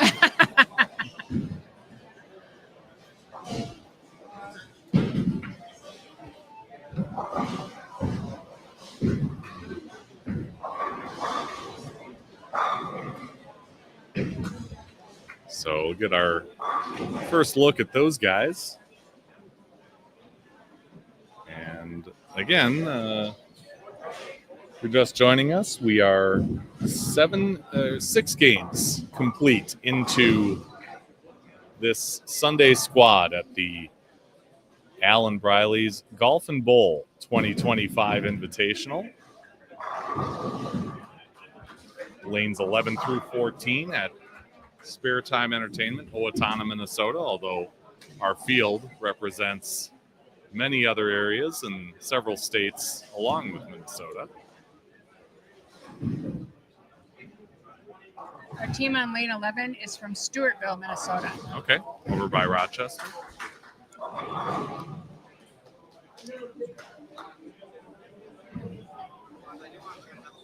I think, I used to watch Brennan and Briley all the time. Yeah. So it's fun to watch. We have a new update. Oh, There we go. New update. Okay, so Team McVinus keeping their lead. They are, after 5, at plus 85 on the strength of a 246 in Game 4. Team Durant follows them at minus 36. Team Bagel at minus 51. Team Ordal minus 59. And Team Gusto at minus 77. So, much like yesterday, you've got a couple teams, a team or two that are, able to put up a big score or two and kind of ride that into one of the top spots, and the rest are trying to figure it out. So we're almost halfway there. Yep. Have you had Wesley up here? He was up here for a brief moment yesterday. We were talking about his 900, needed verification on where it was thrown and what ball he was using. So yeah, we got a little glimpse of Wesley, a little glimpse of Brian Barnes and Alec Keplinger. Let's see if he'll come up. Yeah.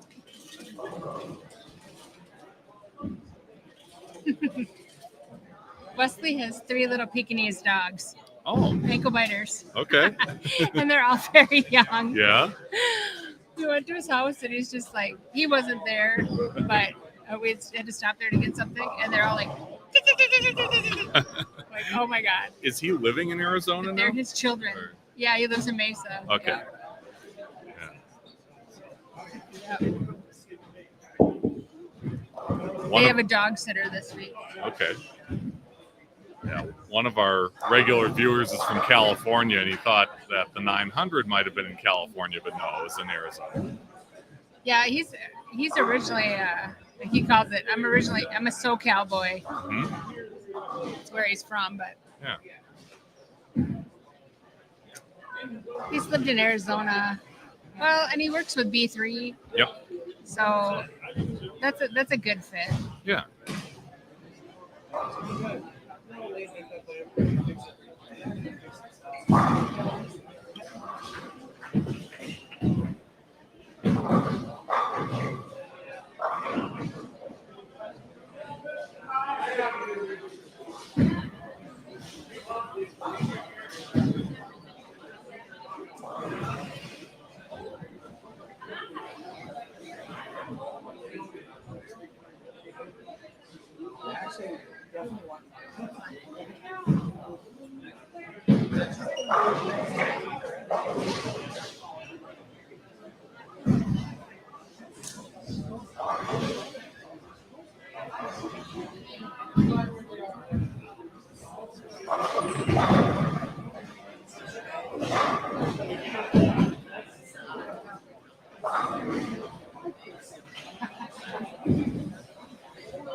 So, Team McVinus, plus 85 after 5 games. That's the most recent update we have as far as the leader is concerned, with Team Durant following at minus 36. And off to the left there, we'll have a couple teams of the better amateurs from Minnesota that'll hop on to lane 11 after this game.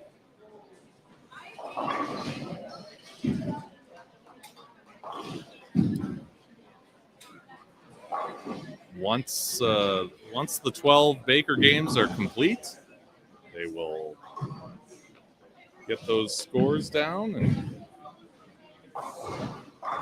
we'll figure out who our champion is.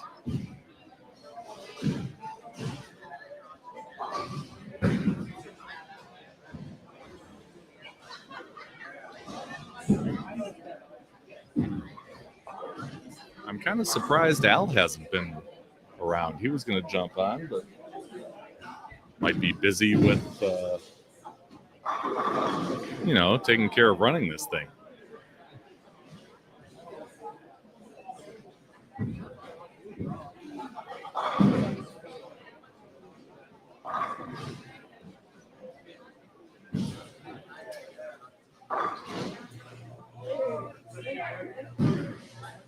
Oh, and he's right behind me.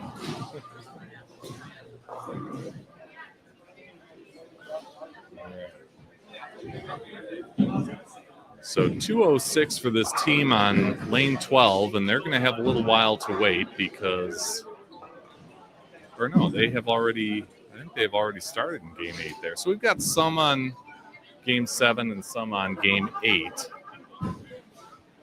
which is the very reason why I have this generic overlay here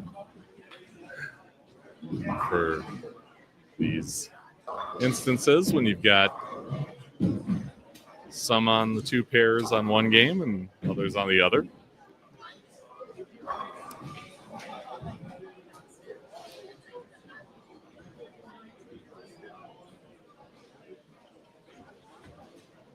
So yeah, Matt Payne over there on that next grouping that will be entering the live stream area here.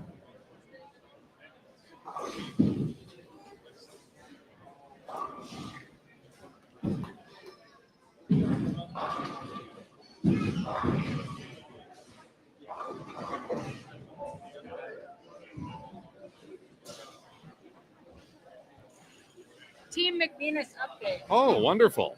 Love that. Very timely. Yeah. And you're going to have to forgive my ignorance, but what's your name, sir? Nathan McVinus. Nathan. Thanks for coming on. How's it going out there? Well, we started out all right. Now we're running some speed bumps with the transition. But Yeah. I think we'll figure it out. Okay. And what positions have you been in through the course of this? I know it's kind of strange to have some guys bowling 3 frames, others bowling 2. When you have this 4-man Baker format kind of necessity. We've kept it the same the whole time. Okay. So we've had Matt Payne bowling the 10th frame in anchoring, Steve Bone in the 9th frame. I've been taking the 8th frame, and Jason Ewert in the 7th. And okay. We've stayed with that lineup all day and just worked through the bumps when they happen. Yeah. What are those bumps like on the right side? I mean, you saw a lot of guys, Briley had mentioned, he saw a lot of guys moving way left a little earlier than he thought they should have, and that made things a little hairy down the stretch. Yeah, it all depends on who you're following, too. Sure. I'm wrong-handed on the left side of the lane, so okay. It's been getting a little tighter for us as we're moving to the higher end of the house, and it seems like it's more friction for the right side. So you've got 2 lefties, 2 righties. Correct. Yeah. Yeah. Okay. All right. So I would imagine you and Bone can kind of we're able to read off each other, and he's been throwing the ball amazing. I think he's only missed twice so far today. Okay. So. And that'll happen with him. I mean, he's a great player. Yeah, former Peterson champ. Yes, very good. Very, very talented. He can get it done on the big stage. Yeah.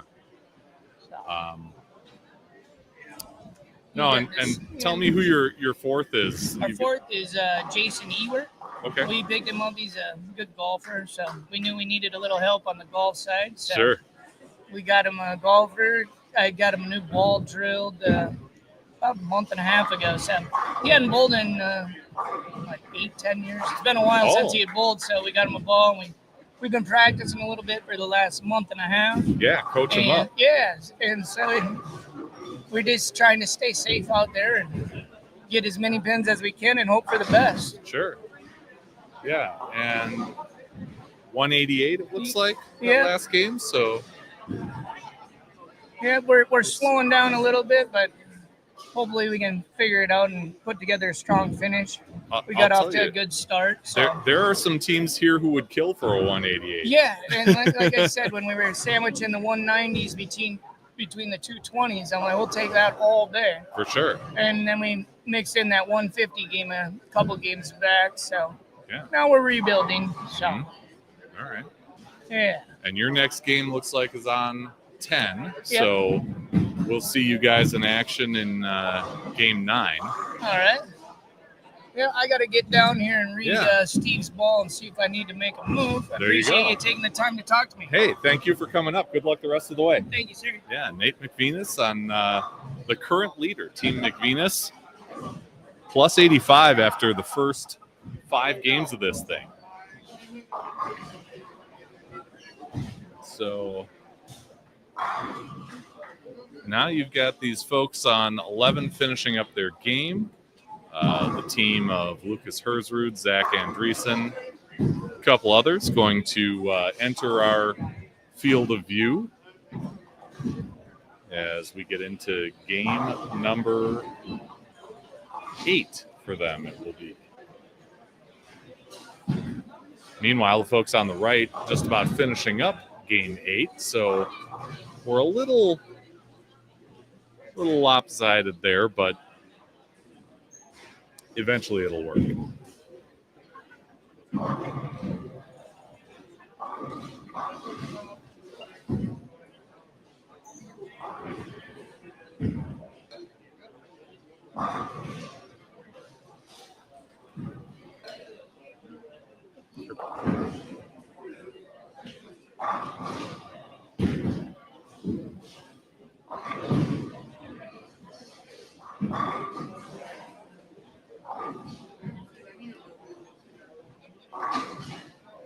And then it looks like we'll get the team with Mitch Hoope, AJ Chapman, perhaps in game 12 here, if my math is correct.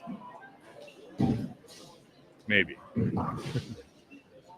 Hopefully they make it this far.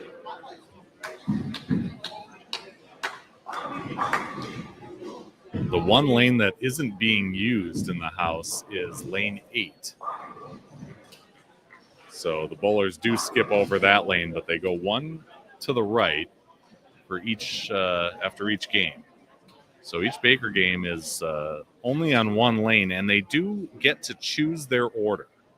So after each game, they get to set it up. It's not random or, a required rotation or anything like that. They choose their own lineup and put the guys that have the hot hand into the 9th and 10th frame spots as there's a strike to start things out for Lucas Herzrud on lane 11.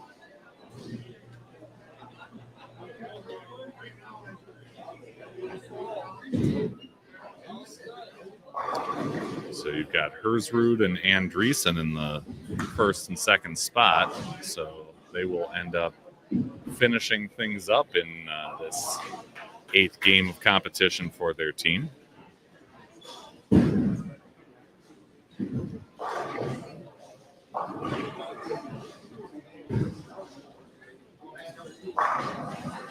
And as you would expect, Mr. Andreessen flushes 10 back. I mentioned the clinic with Zach and Brooke Salzman. Both of them held clinics here at Sparetime a little earlier in the summer season.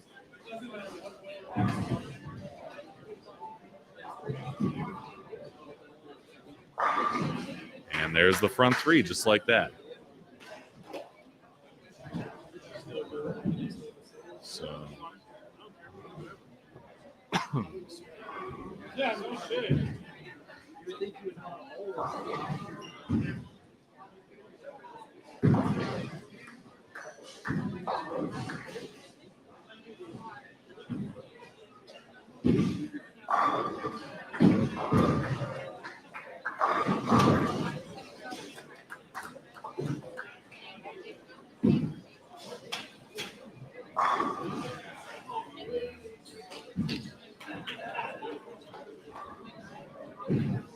I think I got a few minutes here. All right. Been busy getting money organized and whatnot. Yeah, it's comes with the territory, right? Yeah, being that I got to play yesterday, you're always doing a little catch-up work the next day. Right. Yeah. But how's everybody doing? Al Houston here in the broadcast booth. We're getting our first look at the. Is this Team Gusto with? Yeah, Team Gusto's right up there. Yep. And Andreessen and Hersrud. Yep. Zach Joyner. Now he was the golfer on the team. I heard. Okay. I feel bad because I gave him 250 to 1 odds for golf, and they way outperformed. But I didn't know how good of a golfer Mr. Joyner was. Okay. And he hits it a mile. I heard. I'm gonna admit, during the preview show, I always wondered, are these odds gonna really hold true? Well, sometimes when you get new teams in the field, obviously I just make it up anyways. Right. Yeah. But you always kind of learn a little bit. Like I was a little bit off on Team Bedard. They were a better golf team than I knew. Yeah. So it's definitely like the time teams come back, I get them down a little bit better. Yeah. Well, this has been a fantastic event so far. Yeah, how's your week going so far? It's going great. Yeah, I mean, we've been raving about this whole thing, from the get-go. Just a lot of great bowlers here, lots of smiles on faces. Yeah. They appreciate an event like this at this point in the year. We just got handed a new score update with Team McVinus. After 7 games at plus 23, they are the lone plus team in the field. $150, $188, and they still got to lead the squad by about 80 pins. Yep. They got their work cut out for them if they're going to win the bowling side now. That's right. What was it, 80 over? Is that what Briley was yesterday? 131. 131 over yesterday. Yeah. Okay. So, yeah, that's the thing. It's like, you can perform really well on one of these squads, but you've also got to deal with the scores from the other one. So, Yep. Yeah, but after Team McVinus, it's Team Durant in second place. Where's Team Nava? Team Nava's in third. Third right now. They're probably the only real threat that could maybe win this, but they got a big 5-game stretch coming. They got to pick it up. They can beat Briley in bowling.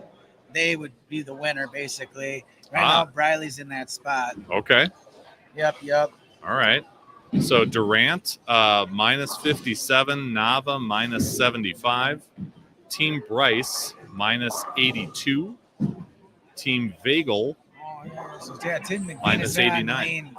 10 right now, so they'll be coming in the picture here pretty quick too. We'll see them. We had a little chat with Nate between his shots here. Yep. So he said, they're slowing down a little, so they're going to try and pull themselves out of it. I like how they've got 2 lefties and 2 righties, so you've got guys to kind of get, kind of keep the communication alive, follow transition. I think they're the only team that has a guy bowling in house shoes. Dare I ask which one that is? I'm guessing he's the golfer on the team. Okay. Yeah. Yeah, it's Matt Payne. Matt Payne's wearing house shoes. No, I'm just kidding. I'm just kidding. I can't think of his name off the top of my head. That would be something. That's part of the recruiting process. Obviously having golf is half the tournament. You got to find that key golfer. For sure. I think he just got a ball drilled this week too. Honestly. Okay, he said that. Yeah, they had a guy who was a good golfer, but either hadn't bowled in a long time. They got him a ball. They got him out there practicing. Said, coach him up. Get him ready for this thing. Let's see, I got Team Upty's on 12 right now. Let's see, they are sitting in 10th right now. Yep. We got Team Ordal. They're on. Looks like they're just starting on 14. So that'd be Beans Brothers bowling on that team. Okay.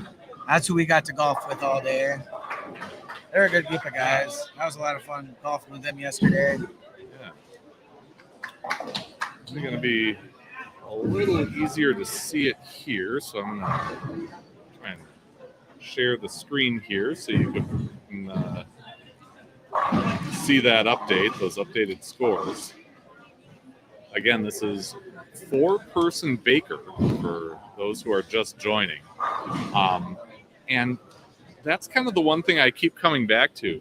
I know you got to have the foursomes for golf, but it's kind of a unique thing to have 4-person You Baker. want to turn the camera back here just for a second? Yeah, please. Come in here, Billy. Oh, no. I just want to say a special thank you to this guy, Billy. He's the one driving around, taking all the pictures. He's the one punching all your scores in. So we appreciate you.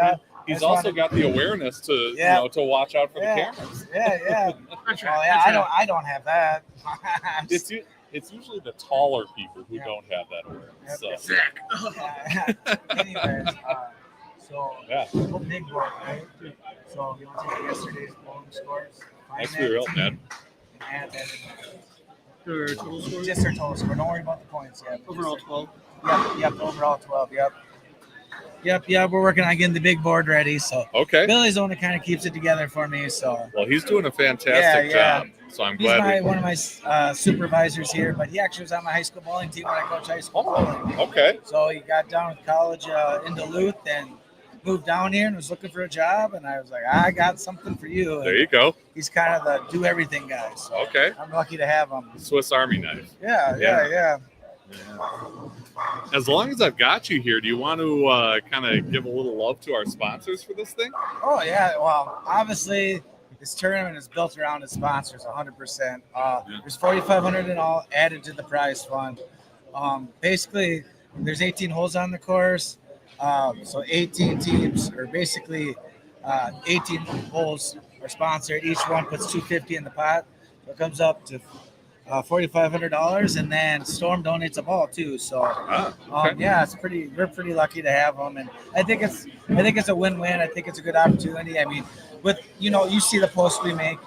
I really try to give them love. I feel like the social media marketing goes a long way. Obviously, I've built a lot of what I've done, and I think our Sparetime page is a pretty good marketing tool as it is. It keeps growing and growing and growing, and the cool thing having something like that is, we have the local community that follows it, but then you got the people that are not from here that follow it. So it kind of becomes a destination venue too. Right. So obviously we love the local community, but we can host stuff like this.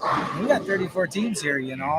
People are coming from all over the place. Yeah. You got the Wichita guys, they're coming from, I think I talked to Keplinger, he's from Michigan. I think Mitch is from Canada, but then I got guys from Wisconsin, Iowa, you name it. So a lot of people put miles on. So yeah. And yes, and then not to look too far forward here, but you guys are going to be one of the hosts of the state tournament this year. Yeah, we are. Yeah. That's man, we're really excited about that. Yeah. I mean, obviously it's bringing a lot of people in the venue, but it's something like that just hasn't been in our area for a long time, and generally it's in the metro area. Alex hosts a lot, which they're great. They do a wonderful job up there. I think people are looking forward to going somewhere new, though. Sure. So we could share it with Ryan too. If you want to bring that picture of Ryan up with his shirt off, feel free. Oh. I was trying to spare you guys some embarrassment. Yeah, I might get in trouble for posting that picture later. So the Team Gusto finishing out with 225. That pairs nicely with their 220 I'm sorry. We're sitting in. Yeah, they got a little work to do. 203. I mean, obviously Zach was the collegiate player of the year last year. Obviously Lucas Hurst was a really good player, and I don't know Zach Joyner that well, but I know he's on the Mount Mercy team. So he's a really good player, so I had to stop where you talking about him. Yeah, it's him. Obviously, we're talking about you. Right. Yeah. No, I don't think so. Wait a minute, where are you guys at? 3:30. Hey, I appreciate it. Yeah. I appreciate it. Yeah, no, it's a good time. We could ask for better weather, Oh, that's sweet. Yeah. A little less smoke. You can get a little less of that. You don't need to breathe. Yeah. Just enjoy. Don't breathe. Yeah. That really affected my golf shot yesterday. Was that smoke? No, thanks for the 30, man. Hey, appreciate being here. Yeah. Tim's one of my friends from the Rochester area. Okay. I always have that big Rochester following growing up there, and I still live there, Yeah. I was at Colonial Lands for 15 years, so I got a pretty large share of acquaintances from that area. So yeah. Yep. No, these guys are definitely enjoying this event, and it's cool to see these teams like, you mentioned Team Nava still in the hunt for this thing. Yeah. You think of these guys as bowlers when you're entrenched in the bowling community like we are, but they're not to be messed with on the golf course. Oh yeah. Oh man, they've taken second 2 years in a row now, and they had their early lead in golf. They were giving Team Peterson a run. Okay. Like Team Peterson, they're 3-time champions. They're just a team full of scratch golfers. I think the one guy coaches college golf. They're college players. They came the last 3 years, so they've been just rock solid. They've always kind of been the staple. But last year, Nava took second. They're still going to be one of the probably better cashing teams, if I had to guess, the way it's looking at. Now, if you look at Team Fourth, you can see Team Al. They took fourth in golf yesterday. Even though we had a 102 game yesterday or a 101 game yesterday. No, I'm just kidding. We had a good golf day. I'm not the golfer. I did make putts, so I at least had that going for me. Sure. But if you putt first, you're eventually bound to make a few putts. Yeah. Actually, for golfing, I actually didn't do too bad yesterday, but my team's just so good that even my good shots aren't that good. Just ride them to the top of the leaderboard. Yeah, for me, I just put a group of friends together. I mean, we're one of the teams that come out here more for fun. Obviously we're trying. We want to do well. Everyone wants to do well. Yep. But I kind of knew what our chances were on the bowling side. But we had a 200 game though. We were in seventh for bowling yesterday a little bit. So All right. So now we're going to get our first look at Steve Bone over on lane 11 over here. That's our tournament leader, Team McNevis. I wouldn't move aboard. McNevis? Yep. Squad leader right now, Team McVenus. Yeah. McVenus. I think it's McVenus. Okay. McVenus. Yep. He's from the Mankato area. Okay. I think these guys can help bowl. No. I think him and Matt bowl nationals together. Oh, him and Matt Payne? Matt, I'm pretty sure they bowl nationals together. All right. Matt, of course, has had. I think you had Joey Rullabard on earlier, didn't you? He's a doubles eagle winner this year. That's right. Yep. Yeah. I think he's down there now, though. I thought he started in this area, but I can't remember for sure. Yeah. Now we got the most recent doubles eagle winner in the field. That just got announced this week. We were kind of talking about it a little bit because obviously the waiting's the hardest part, right? Yep. So obviously I've won a standard all events eagle, which is not a regular eagle, but it's still kind of cool, That's eagle enough for me. But when I won in Syracuse, won the standard all events eagle. When I won, I bowled the first week of the tournament, right? So you got to wait through you wait the whole time, thing. and I realistically didn't think it was gonna win, honestly. But now all of a sudden you get like a month, 2 months away. Now you're score checking every day, it's a little nerve wracking. So we were kind of bonding over that a little bit. I bet, yeah. No, I interviewed Mark McDowell this past week, and he's the singles winner. And he shot 795, but it was 12 weeks to go in the tournament. So he had to wait too, but he's told me he's fortunate enough. His best friend is Jeff Riggles, and he's connected with Keith Dunphy, who's down there all the time. Yeah, absolutely. They got the scores when they happened, and Well, those guys just always had such a strong squad. Yeah, they've had multiple eagles. Mike Shady was just in Rochester too the other day. I didn't quite. I missed him. I meant to go stop by and say hi. Yeah. He owes me a free lesson one of these days. Really? He always texts me when he's in town. Okay. This nicest guy you'll ever meet. I love Mike Shady. Has he ever been on with you? He has. I caught him at a clinic at Mermaid last summer. Oh yeah. And Shady was McDowell's doubles partner. Yep. So, yeah. Now we got some ideas in our head. We might try something next summer for a clinic. Okay. We'll see what happens. We always touch base just a little bit. All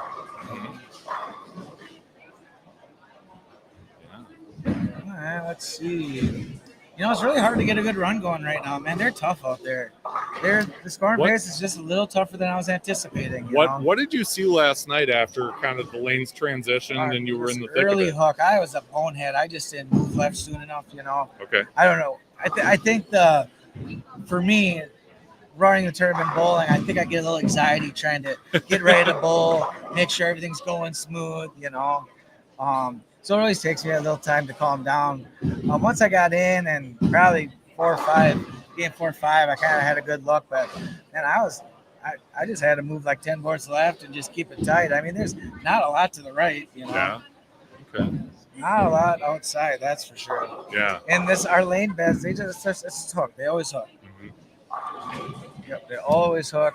There's early friction, and even there's 31 mils out there. It doesn't seem like it.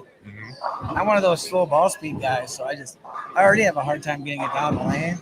I was hoping with the 31 mils that was going to hold up a little bit better. But, you know, sometimes that's just the venue, you know. Yeah.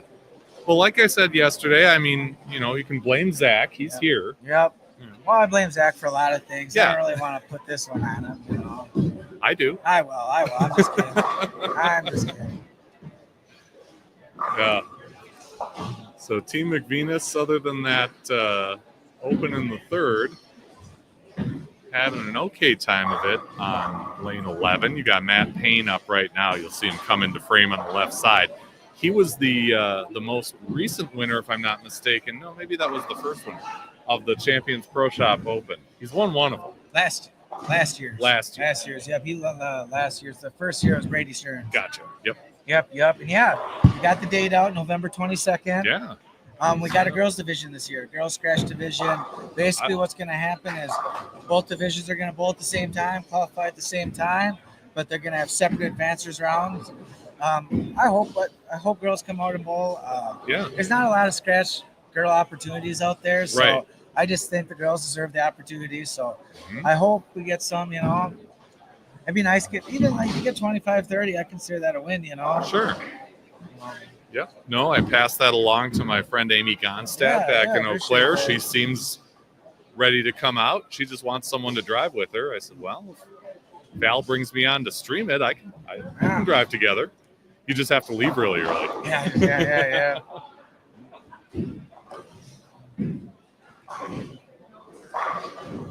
Yeah, I already checked. There's not a lot of college tournament, not really a college tournament that weekend, so that's always one of the things you look for, you know. Sure, yeah.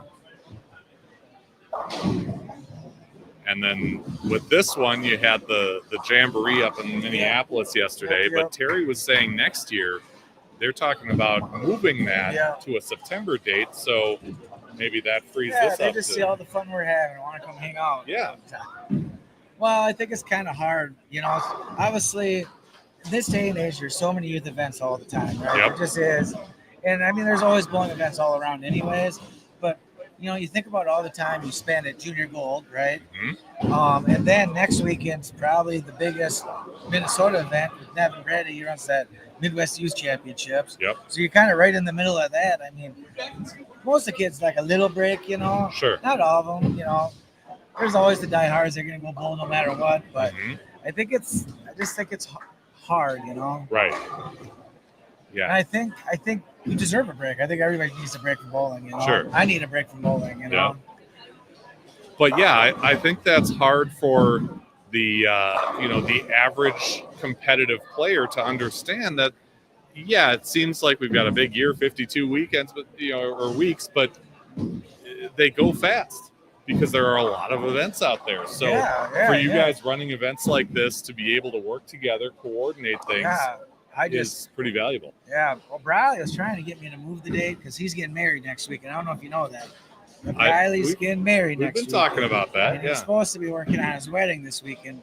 Okay. And I told him there's no chance I'm moving this weekend because Right. this has always been the first weekend in August. It's when I do it. It's hard to move dates once people get dates locked in, you know. Yeah. So I said, you're just gonna have to put that stuff off, or, you know. And you like these people who are either bowling in it or paying attention to think, okay, next year I want to do that again or for the first time, and then they'll know when to plan for it. Yeah, because kind of what I do, Fef, is for this event, I mean, you're in the group chat, you know. Yep. I put you in there for educational purposes. Oh, you know? I have been educated. Yeah.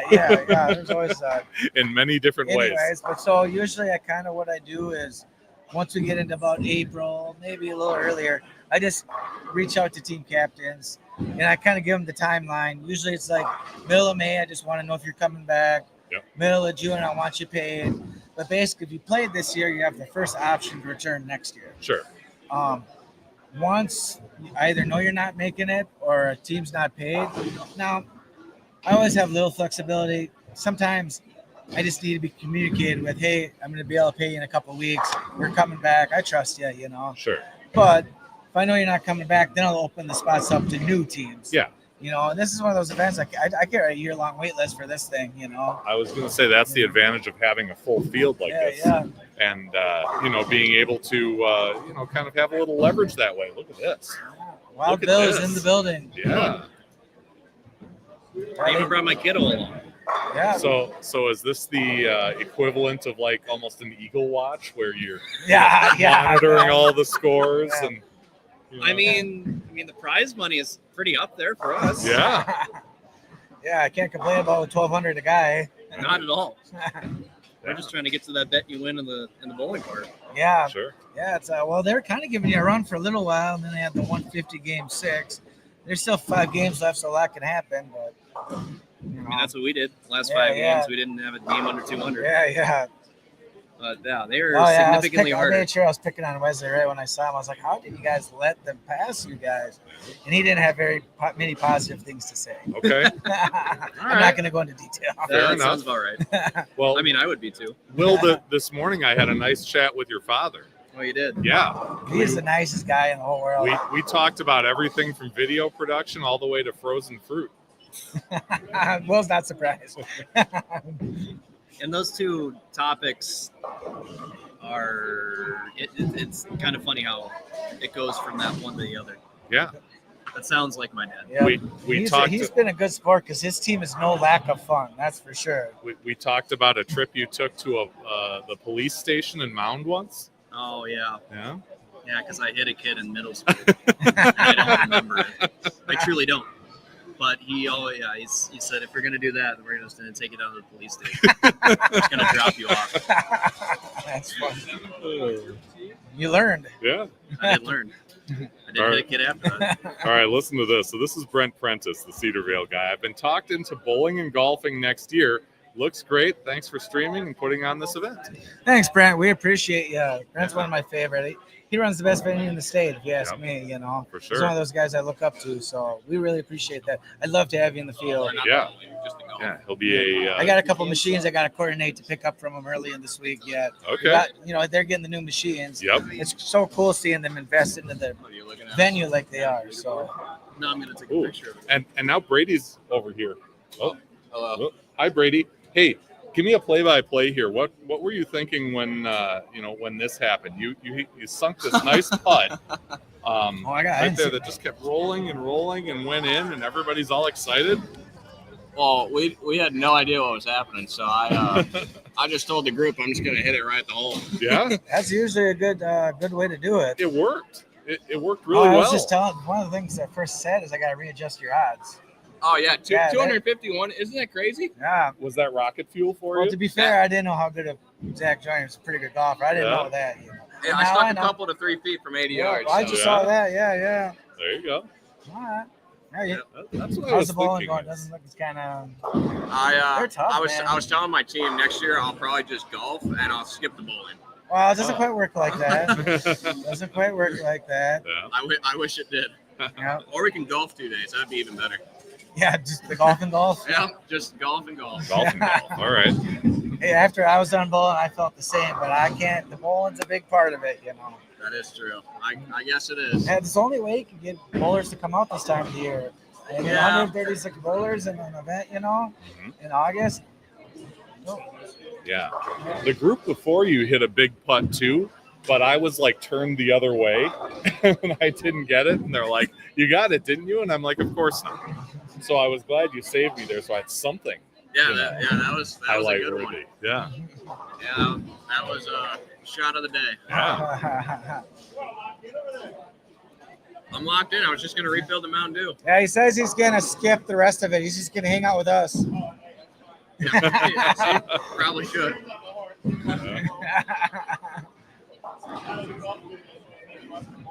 Yeah, I got to readjust your bowling odds next year. Yeah. You might want to put the bowling odds at 250 to 1. I'll take 100 to 1. No, that's still 7. Still 7 games. Okay. I'm going to go catch up a couple things, Steph. All right. I'm going to try to grab Briley for you a little bit. Okay, cool. That's Al Houston, the other namesake of Alan Briley's Golf and Bowl. And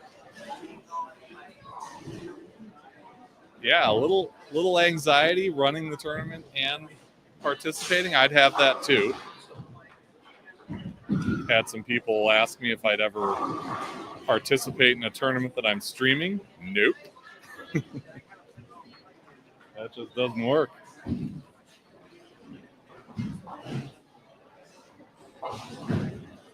Yeah, you gotta keep your focus to one or the other, I think. But you know, he does a great job with that. He likes to participate. Obviously likes to golf and bowl, so he can get it done. Why not? And a gentleman on 12, I'm assuming is the one that Nathan was talking about, that is kind of learning bowling and excelling at golf.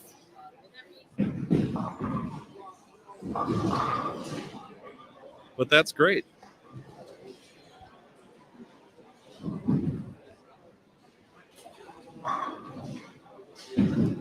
And once we get into game 11 here, we're going to have the team with Mitch Hoope and AJ Chapman.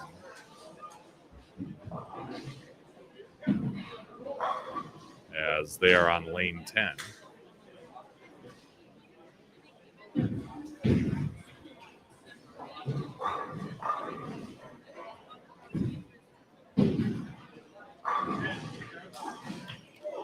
Nice kick out of the 10 there by Andreessen.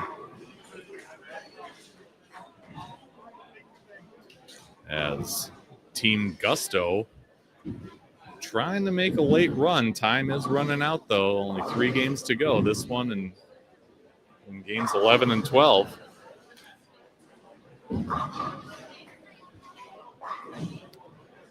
But right now, everybody's on this squad is chasing Team McVenis. And they are right dead center here on lane 12. You can see Steve Bone getting ready for his 5th frame. Again, an open in the 3rd, but otherwise, everybody's striking. So let's see if they can put up a number here. And there's another one. So again, 2 lefties on that team with Bone and McVenis. And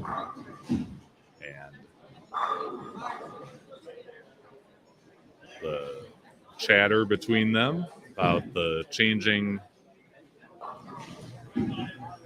oil conditions, oil pattern out there has served them well so far. And of course, you've got Matt Payne in the mix as well. And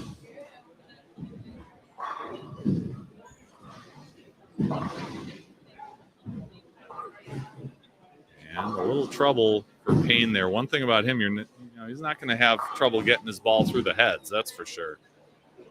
Ooh, and a great split conversion by Brady Gustafson. He decided the golf highlight wasn't enough, needed a bowling highlight as well. Yeah, come on over. Have a seat. Have a seat. Oh, God, here we go. Yeah. No swearing today, I promise. I mean, it's like I told Ryan's wife when she said good luck before yesterday's squad. Yes. I just need him to be, semi-responsible, semi-professional. That's all you need for YouTube. Yeah. Absolutely. Yeah. So I was asking Will if this is kind of like Eagle Watch, where you're, monitoring scores and paying attention to every shift and all that stuff. Is that what you guys are up to out here? A little bit, yeah.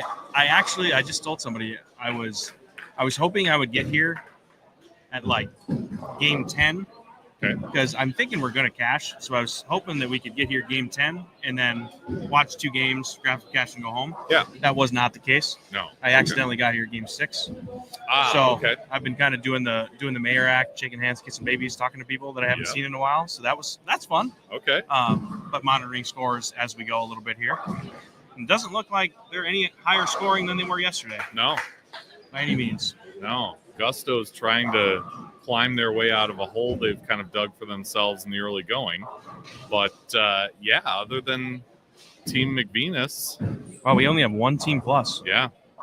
They're the ones. I know. I'm updating Eric and Lumpy, because Lumpy, of course, is on the golf course right now. Okay. So we're updating, kind of seeing how things go as we go along here. I see. But like I said yesterday, that 130 number, I didn't think it was that much. I thought they were going to get here today, and someone was just going to crush them. Yeah. And I think that's still out there. We got a couple games left. It looks like Team McVenis here on pace for about 190, so 180. Yeah, I don't know. We'll see. I don't know who else is around here. Let me look. Yeah. Look at the score sheet. The splits have definitely put a roadblock up for them this game, but yeah, that looks like a very common theme here. Yeah. It's a 1 team plus, and there's nobody within almost 100 pins of them. Right. And they're only 20 over. Which team is the one that we're about to see with Hoope and Chapman? That would be Team Bryce. Okay. So they're 100 under, 182. The team that we were worried about was Team Nava. Right, because they did well in the golf too. So we tied them in the golf. Yeah. So our big thing was, let's stay at least a spot ahead of them. Right. And once we get everything kind of mixed together here, I think they're going to need to have a massive last 4 games to get close to us. Which, again, they're very good bowlers. Sure. So they could. There's a chance they do. Right. But we'll see. We'll see what happens here. Take me back to the beginning of this thing. Why is it Al and Briley's golf bowl and not Briley and Al's?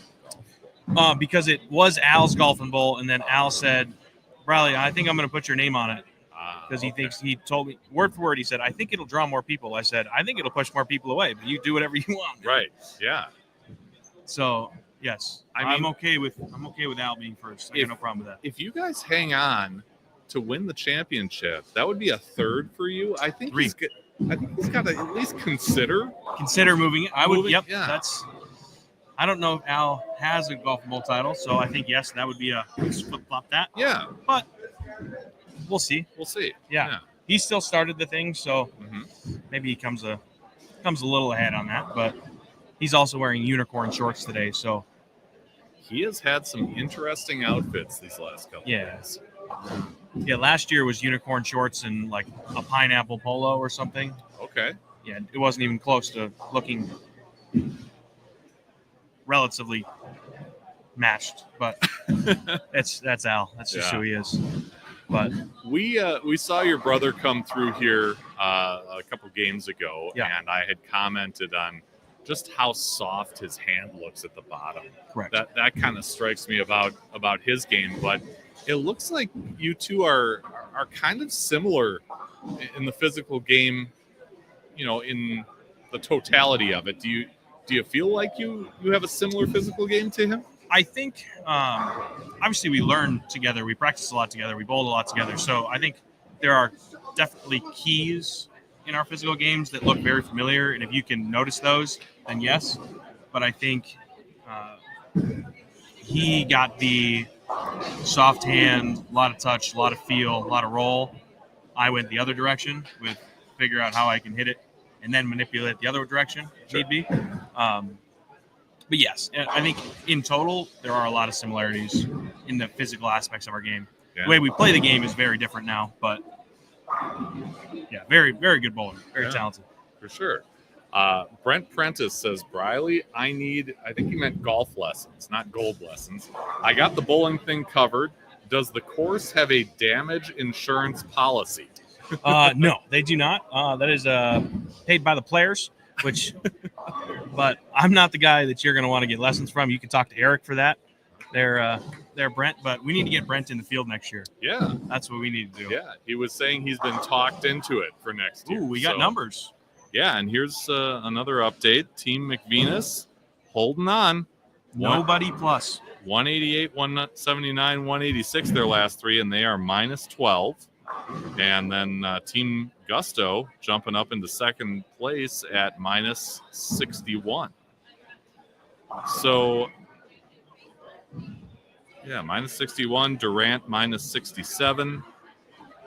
Bryce minus 71. So Wesley is staying with me, and we were sitting around my island yesterday with Ryan and Wesley, and they didn't realize that we paid more than one spot.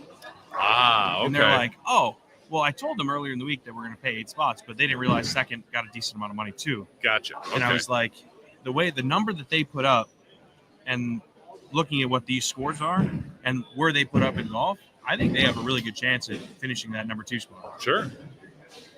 But they still bowled, I think, like 60 over, right? 67 from yesterday, something I like that. have the sheet around here somewhere. I don't know if we had that sheet from yesterday. Either way, I think it was somewhere around that 60 over number. Oh, But- you know what? I'll tell you what. Even if I don't have the sheet, we'll let you all in on the total there. 55. 55, okay. Yeah. And then Team Holmes, last year's champion, another plus 40 there. Like I think there's going to be some numbers that they get put up a little bit here. Sure. But this is the first year we've put something out.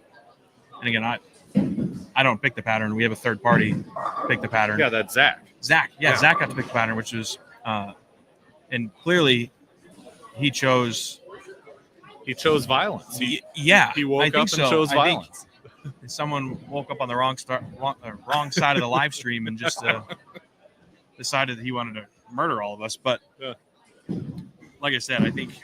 Oh, you coming on the live stream, Wesley? No, sir. You want to see them? We were just talking about how you guys are in a good running to finish in second here. The numbers you're putting out. Oh, no one's plus. No one's plus. No one's plus. So us bowling that actually didn't make a difference. Well, it just depends on where people fall, but depends on how many people are below you, ahead of you. Yeah. We'll see where it comes out. Yeah. But what do we got here? We got team. So this is Gusto right team here. Gusto with Zach 40 over. Okay, so they're only. They had a strong finish there at 246 in game 10. 61 under. They're going to get to 20 there. 15. They can make a run at that 50 number the last 2 games here. They certainly could. Off to the left, you have Team Bryce with AJ Chapman, Mitch Hoope. We'll get our first look at them in a moment here. Yeah, I was talking to Doug earlier when I first got here, and he said in the first 6 games he had struck 1 time. Then he also said in the first 5 games AJ had only struck 1 time as well. Really? But he's bowling 3 frames. So okay. Doug said felt like he was in a better spot. Okay. But I mean, when you have 2 professional bowlers, one of which has a title and one that's been out there for 10 years, you'd think they were going to strike a little bit. You'd think, yeah. At some point, the run is coming. I could see them rattling off 100 over the next 2. Sure. AJ kind of doing AJ things. He's just curving the lane. That's it. That's his thing. He's good at it. Yes, he is. And then you've got Mitch, who can put up pretty much a 500 rev rate with a thumb. Yeah. Correct. And he can actually play straight lines and project it from the lane. I love watching Mitch bowl. He's so good. Yeah. Yeah, and you'll see him I watched frame when I was at school. Mitch was still living in Wichita, and I think I specifically remember about a month stretch in league that he bowled 800 4 or 5 weeks in a row in league. Gosh. And it wasn't like, hey, I'm going to shoot 801. I'm going to pop off the last 3 for 801 or something like that. It was like I'm shooting 840, 820, 818, and it was 4 or 5 weeks in a row. It was quite literally the most ridiculous thing in the world. That's crazy. Yeah. And he's still just as talented. Mm-hmm. He doesn't strike on league patterns as much anymore. He just strikes on tour. Yeah, but I love the T-shirt. Local league legend. Yeah. Okay. It is cool to have an international player here, though. I'll tell you that. Yeah. Yeah. No, it's a great field from a bunch of different places. Yeah, and I think and we keep seeing these bigger players start to come in. And again, they're a lot of my buddies, so I can invite them and hope they come in and join us to play. But I think they're starting to see how enjoyable the event really is, and I think over the next couple of years, I think we're going to continue growing, and the field's going to keep getting better. The problem with this field is the bowling field just keeps getting better and better. Yeah. Who is that? The guy that's on Team Bryce with the Under Armour shirt that just rattled out the 7-pin. That is Alex Price. That's That Alex is Price. team Okay. captain Alex Price. Gotcha. He was a Mount Mercy bowler. He actually bowled. No, he didn't. He may have bowled my brother. My brother bowled at Mount Mercy for a year. Okay. I believe Alex was there at that time. Bowled for Mount Mercy, good player. And then on 11 now, that's Doug Wagner. Okay. He was a big MJBT player. He's from Fargo. He actually bowled with me at Wichita for 2 years. Oh, okay. He lived with AJ and Mitch down there. Yeah. All right. Again, that's a very good bowling team. It really is. And how about golf? How did those guys do at golf? I'm sure people Not are very good, curious. I don't think. Yeah. Not very good, I don't think. No. I think Friday night, I think they had a very good time. They got to the golf course and continued having that good time. Okay. So and that's what this event's about too. So we don't want it to be all. We got a lot of money. Got a lot of. Oh my God! Wow. That's how you carry out a strike, right? Yeah, that's on a super light impressive. hit. Yeah, that was 2-8-10 all day. Uh-huh. That's what this event about, right? Like we want it to be enjoyable. We want it to be fun, but we also want the competition, and we have the money in it. So we want to draw the good players, but we also want people. If people are coming in, we don't want them to just burn out and not want to come back. Right. Like it's still a really fun atmosphere. Everybody's really enjoyable to be around. And you just get to see some really good golf. You get to see some really good bowling. Yeah. They might bowl 280 this game. They might. Have you ever seen or competed in an event with 4-person Baker? And I know you kind of have to have the 4-person golf foursome. Correct. But in bowling, that's kind of rare. 4-person Baker. I think the only event I bowled a 4-person Baker, I think the USA bowling stuff is 4-person Baker. I think that's the only one. But I think we had in Minnesota, they started a high school alumni tournament. Oh yeah, they're bowling 280. And I think that was 4-person because it was 2 current players and then 2 either alumni or parents. So that was kind of a 4-person situation. But other than that, it's not a common situation. Yeah. Other than bowling like matches in practice at college or something like that. Sure. Yeah.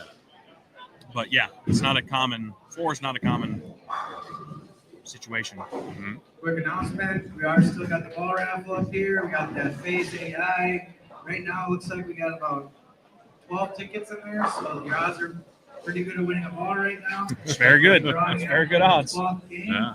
So if you're interested in buying a raffle ticket, you can come up here and see Kylie. Spectators are Yeah, he throws a lot of ball. Yeah, he doesn't miss at the bottom. Yeah. He throws it hard and he doesn't miss it. But let's see. Well, they're at what? They're at. So they bowl 280. They get to plus. Yeah. They can bowl. If they can rattle off, get to plus, that would be huge for them. For sure.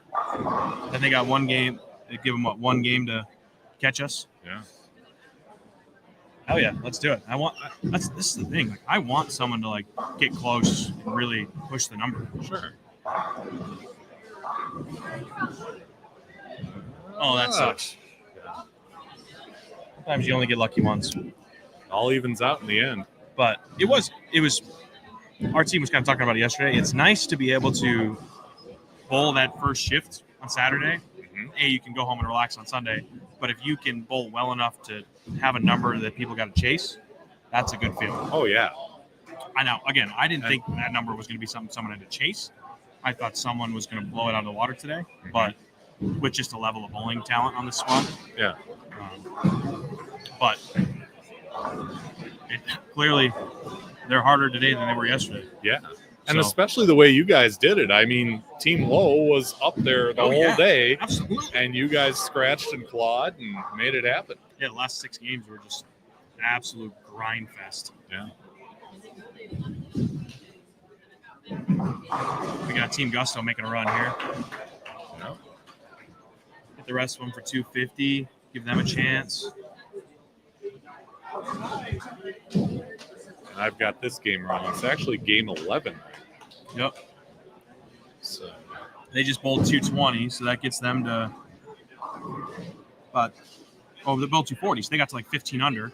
So if they can rattle them off here and toss a huge last game, they can get up there because they finished like 5th in golf this year. Okay. Oh, I spoke too soon. That's what they call the black cloud right there. That's the commentators. I've been accused of that many times. But again, 250 over here. God, he's so good. He really is. Yeah, 250 from Team Bryce here to get them to 20-ish. That's pretty solid. So yeah, you've got 2, maybe 3 teams here that are going to make a run at least at Team Lowe's finish. Correct. So yeah, things get interesting in this last game.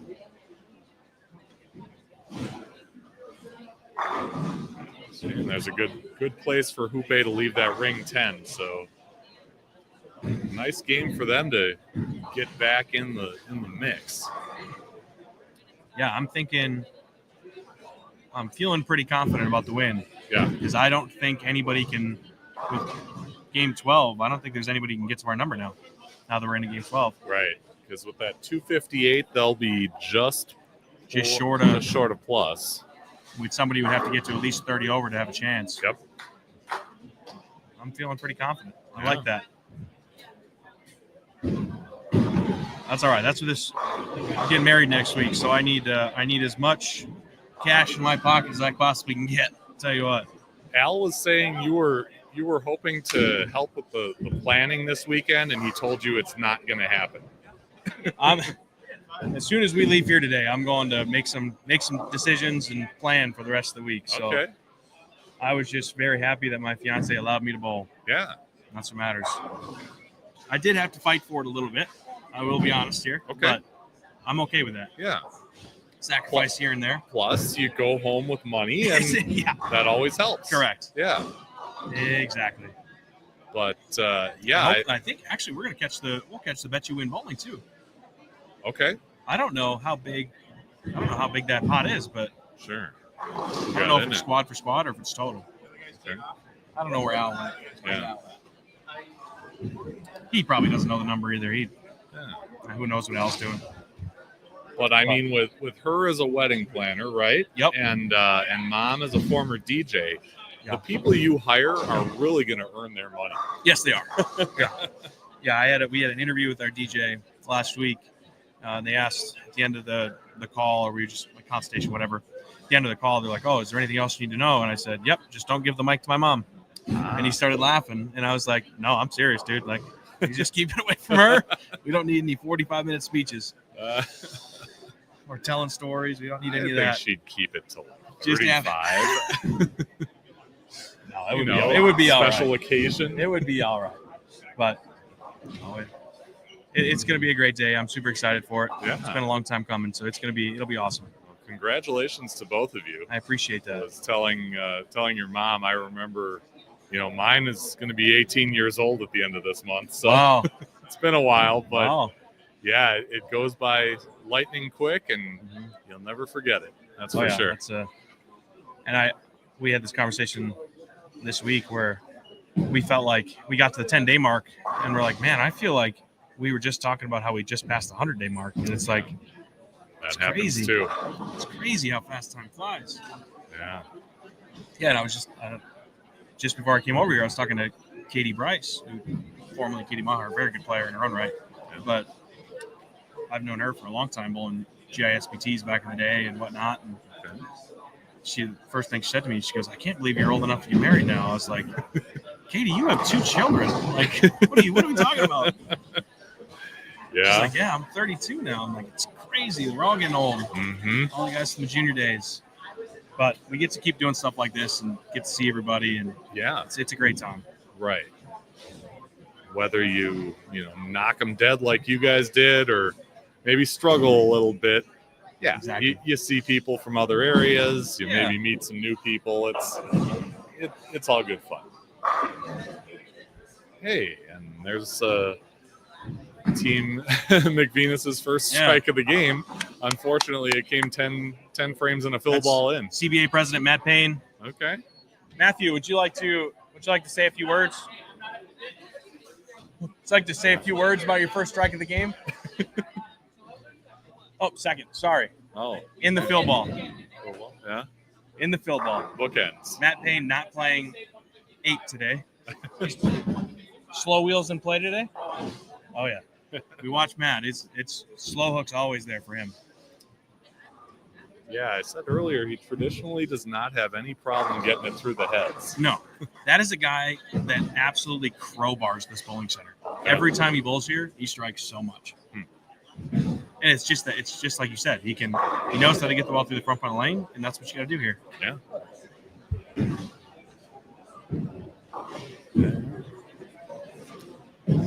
I'm not sure which team this is on 11.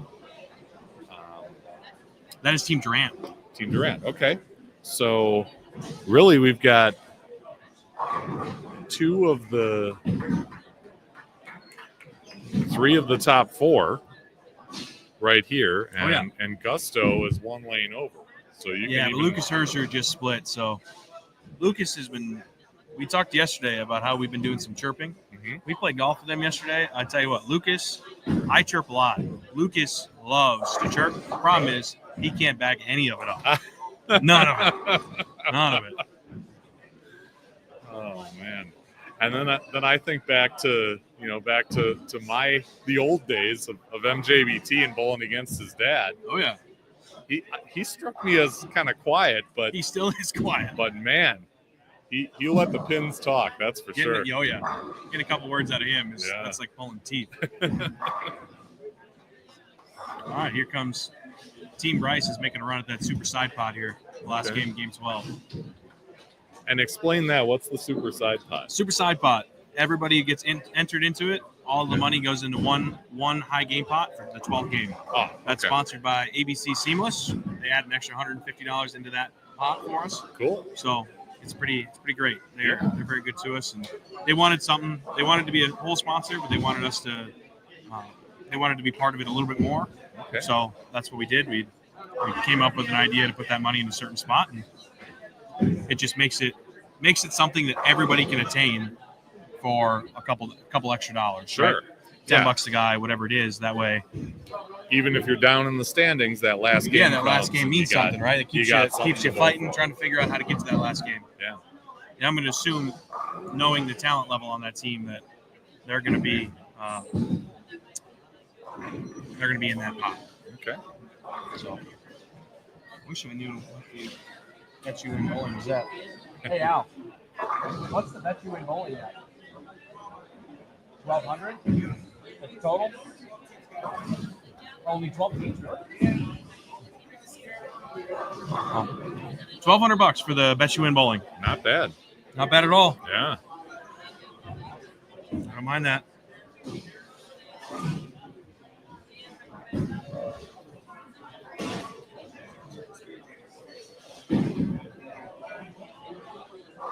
But I mean,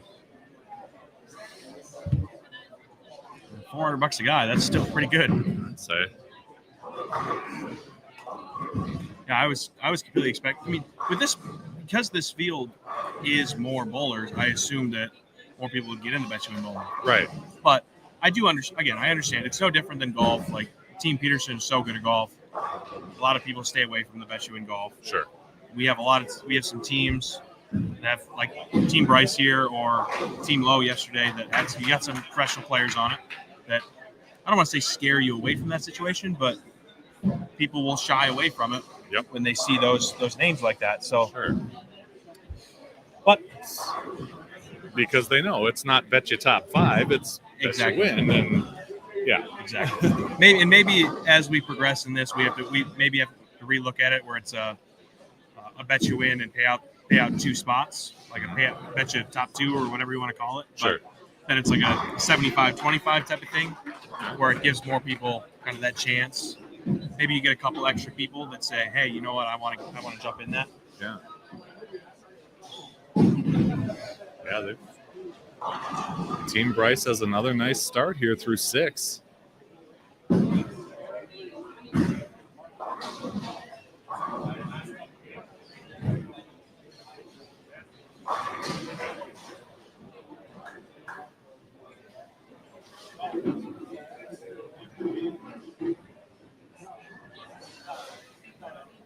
Yeah, I think we snuck out a 3-game game pot last 3 yesterday too. So okay, it's going to be a good weekend for our team, and like I said, getting the third win. Yeah, love that.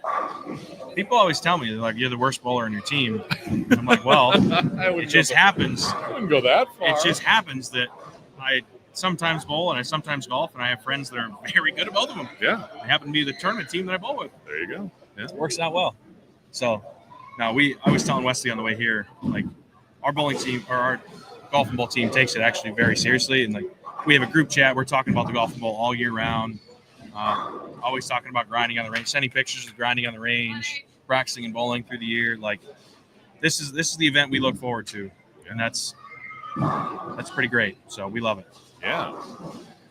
Ooh. So, okay, nudge that pin over a little bit, and yeah, there's out of range.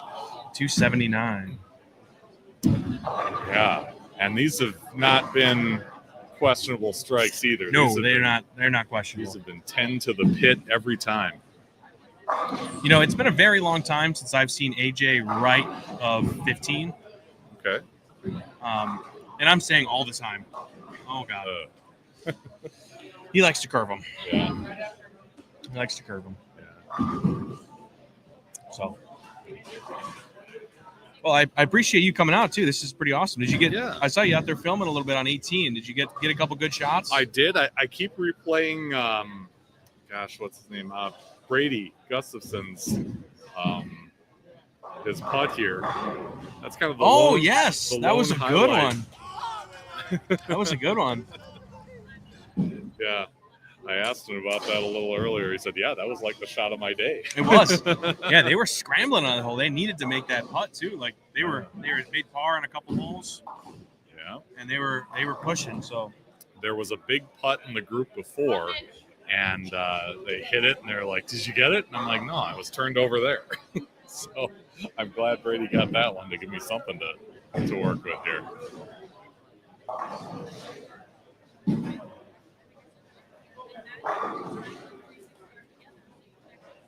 Right, so all right, a little shot of 240. AJ, of course, will get them all, or not AJ, Mitch.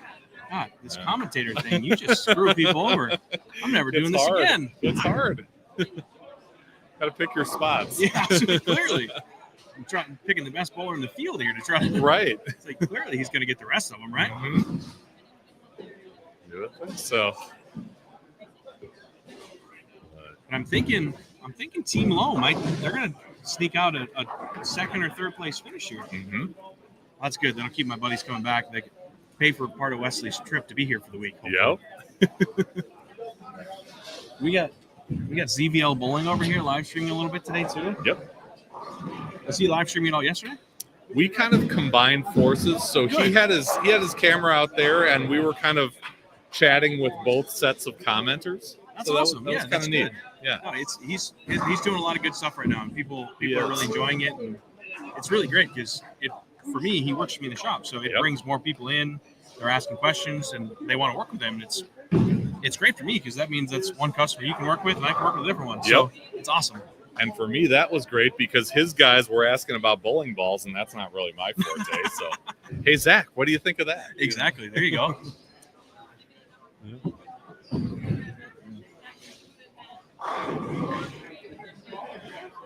Let's see if we can get a Mitch Hupe. Hey, Mitchell. Let's get a little Mitch Hupe interview here. Let's see if we can get.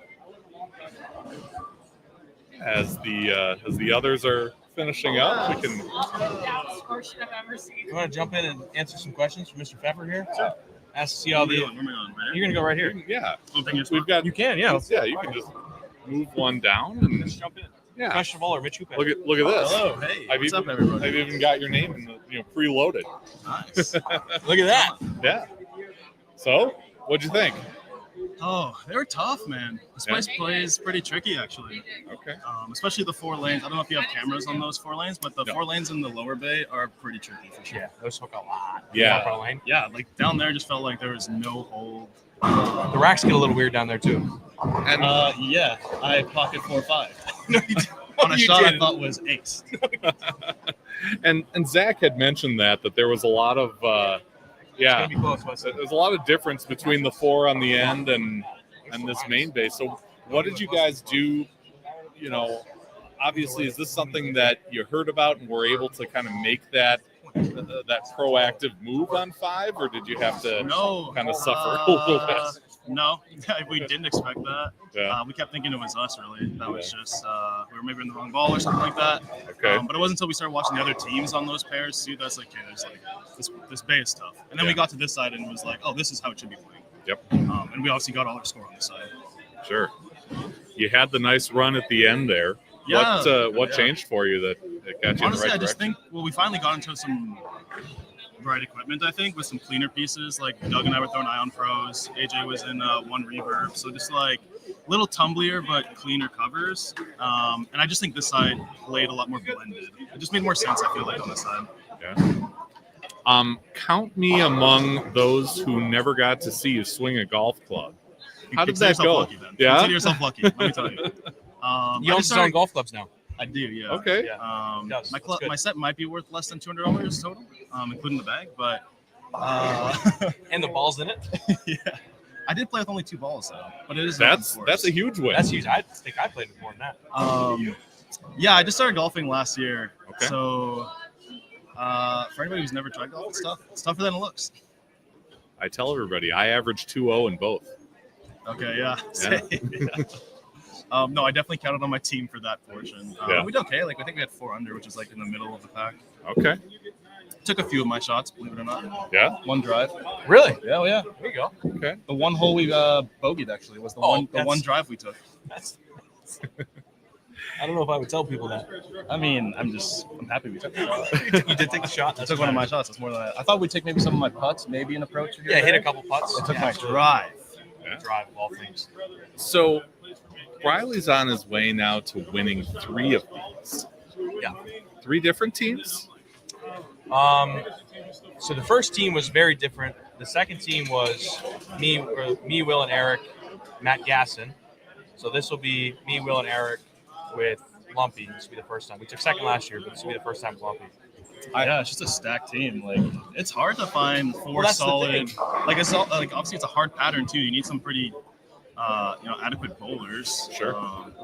And then I think it's just like a secret. I guess like all Minnesotans are just really good at golf. I honestly have no idea. It seems like every I told him 220 or every like scratch Minnesotan is also a scratch golfer. Yeah. Well, I told him, I'm like, everyone tells me that I'm like stacking a team, and I'm like, this is just the team that I bowl against. Like, these are just the guys I bowl with, and it just happens that 2 of them are scratch golfers, and Will is a 5 that hits at 300 yards. So What like, are you? I'm like a 12. So I'm the worst golfer and the worst same amount bowler. of shots between me and you. Then. No, I putted a lot, and I hit a lot of good wedges. So See, we have choices on the green. We get to pick which one. The thing I floated by him is, okay, this thing has been called Alan Briley's Golf and Bowl. He's won 3 of them now. Shouldn't it be Briley and Al's? I think we should just take my name off it at this point, so people stop getting yelled at me. I get yelled at for winning. Yeah, no, you pick the course, you pick the pattern. I don't pick the course. You didn't pick the pattern. I definitely didn't. I would have picked something way easier. No, that's Zach. You can. He's right across there. You can blame him. That was Zach. Feel free. I do. Bowling They played tough. Yeah. Tough for sure. It was weird. It was like they started to hook a little bit in the fronts. They just got swampy down the lane. It was like, Yeah, they got real tight down lane. Which worked for us, obviously, because we were battling that the whole time. So Yeah. it worked out. Like we had like 7, I don't even know, like 7. Well, that's kinda 60 what the last 3 almost. Yeah, but that's what I told him yesterday. Was like Ryan, Wes, Alec, those guys, when they got tight down the lane, they're used to slow curving on tour. Like that's what they're used to doing. So Ryan and Alec got lined up. Then you still got the lefties that you got to figure out. But yeah, it's one of those things that we're used to. Yeah, I thought it was good though. Maybe. Actually, no, it was good. With like the course and the pattern were like a good amount of challenge. Yeah, and that's kind of that's Al's goal every year is let's find a pattern that's going to suit the same level of difficulty as the golf course, right? So, Yeah. Josh K claims that Minnesota has the most golfers per capita in the U.S. That's true. Is it? That is a true stat, yeah. So they got to change their name from the state of hockey to the state of golf. We're the state of basketball. You see Chet Holmgren? Are you kidding? Yeah. I have seen him. Yeah. Actually. Yeah, the state of hockey. Yeah. Okay. I don't play hockey and or watch hockey. But Yeah, it's the state of golf, I think. it might be the state of golf. All right. You can only golf once a year, but other than that. Without a lacrosse open this year, you're still going to come down to Wisconsin, right? I don't know. It's far. It's far from me. Yeah, I don't know. This is kind of the furthest south I'll travel for something like for fun. Yeah. Other than that, I stick in North Dakota, South Dakota. Maybe like north of the cities, like Alexandria. But sure. This is a special event, so I come down for this one because it's a fun weekend. You guys obviously had the pleasure of bowling for the Coach V version, Wichita State team. Yeah. Give me some Coach V stuff. I mean, when I interviewed him, I felt like I wanted to jump through the screen, put on shoes, and go bowl. I know. Yeah, that guy just has a presence about him. That, it's crazy. It's hard to describe, unless you meet him or you've worked with him. Yeah.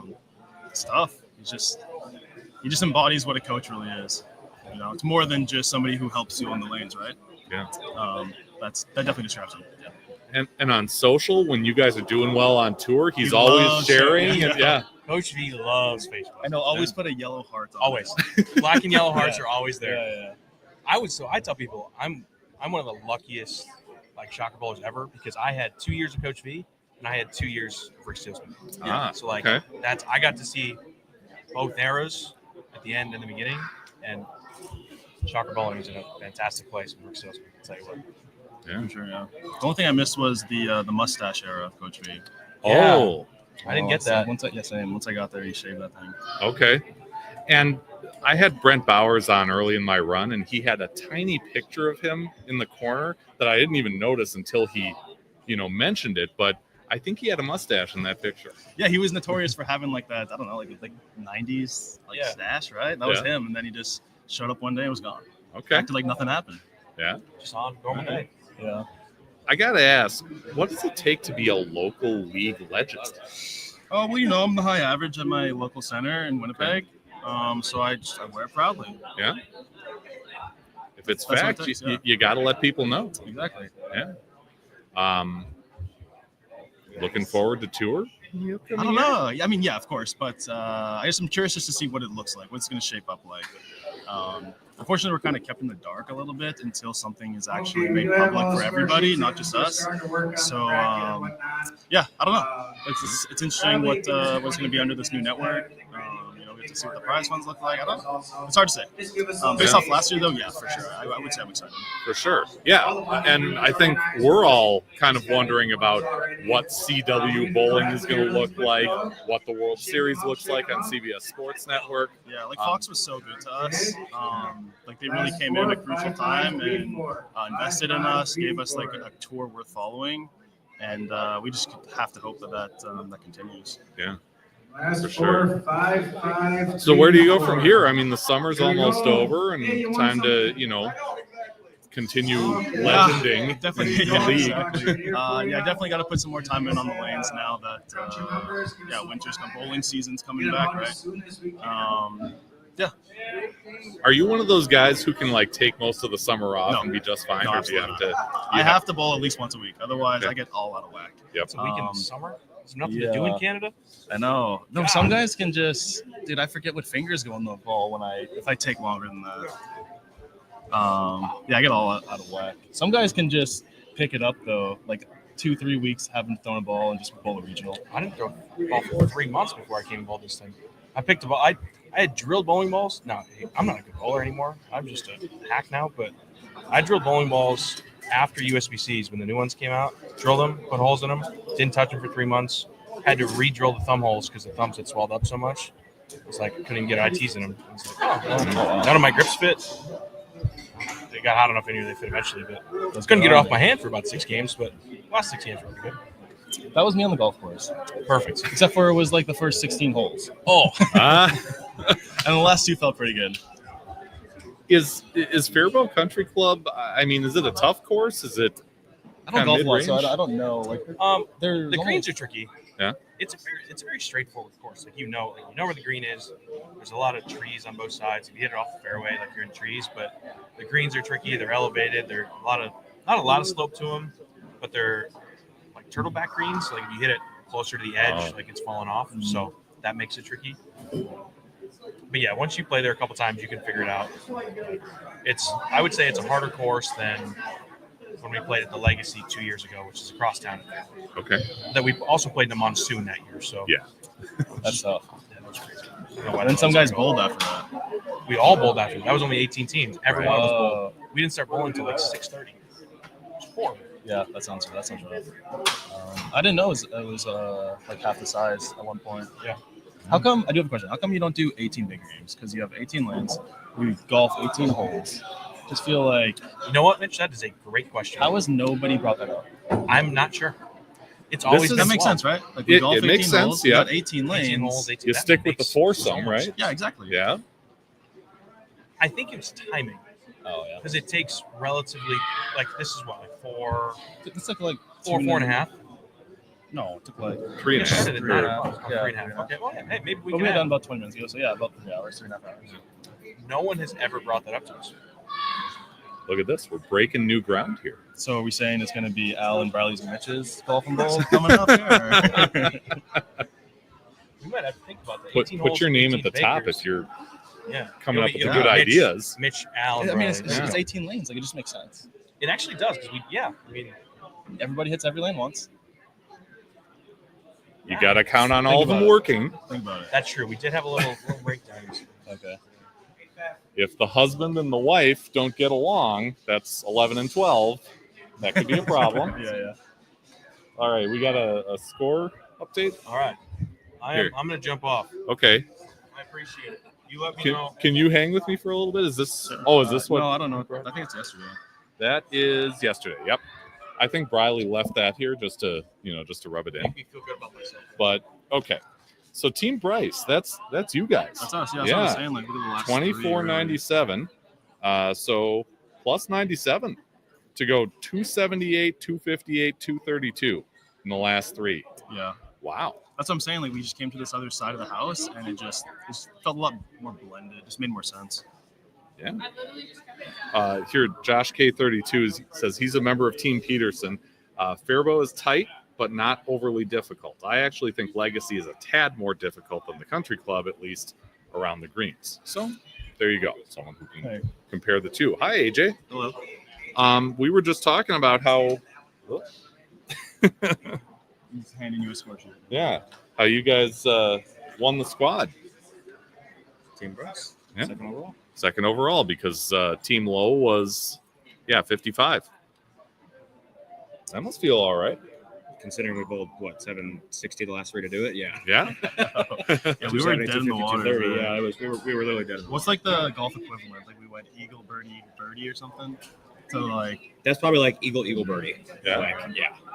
Yeah, no, that was a strong run. And, a lot of people may not be familiar with, with your second two. I think Doug Wagner was one of them. Yep. And he's another Wichita guy. Yeah, for a couple years. Yeah, I was transferred and then bowled with you for 2 years.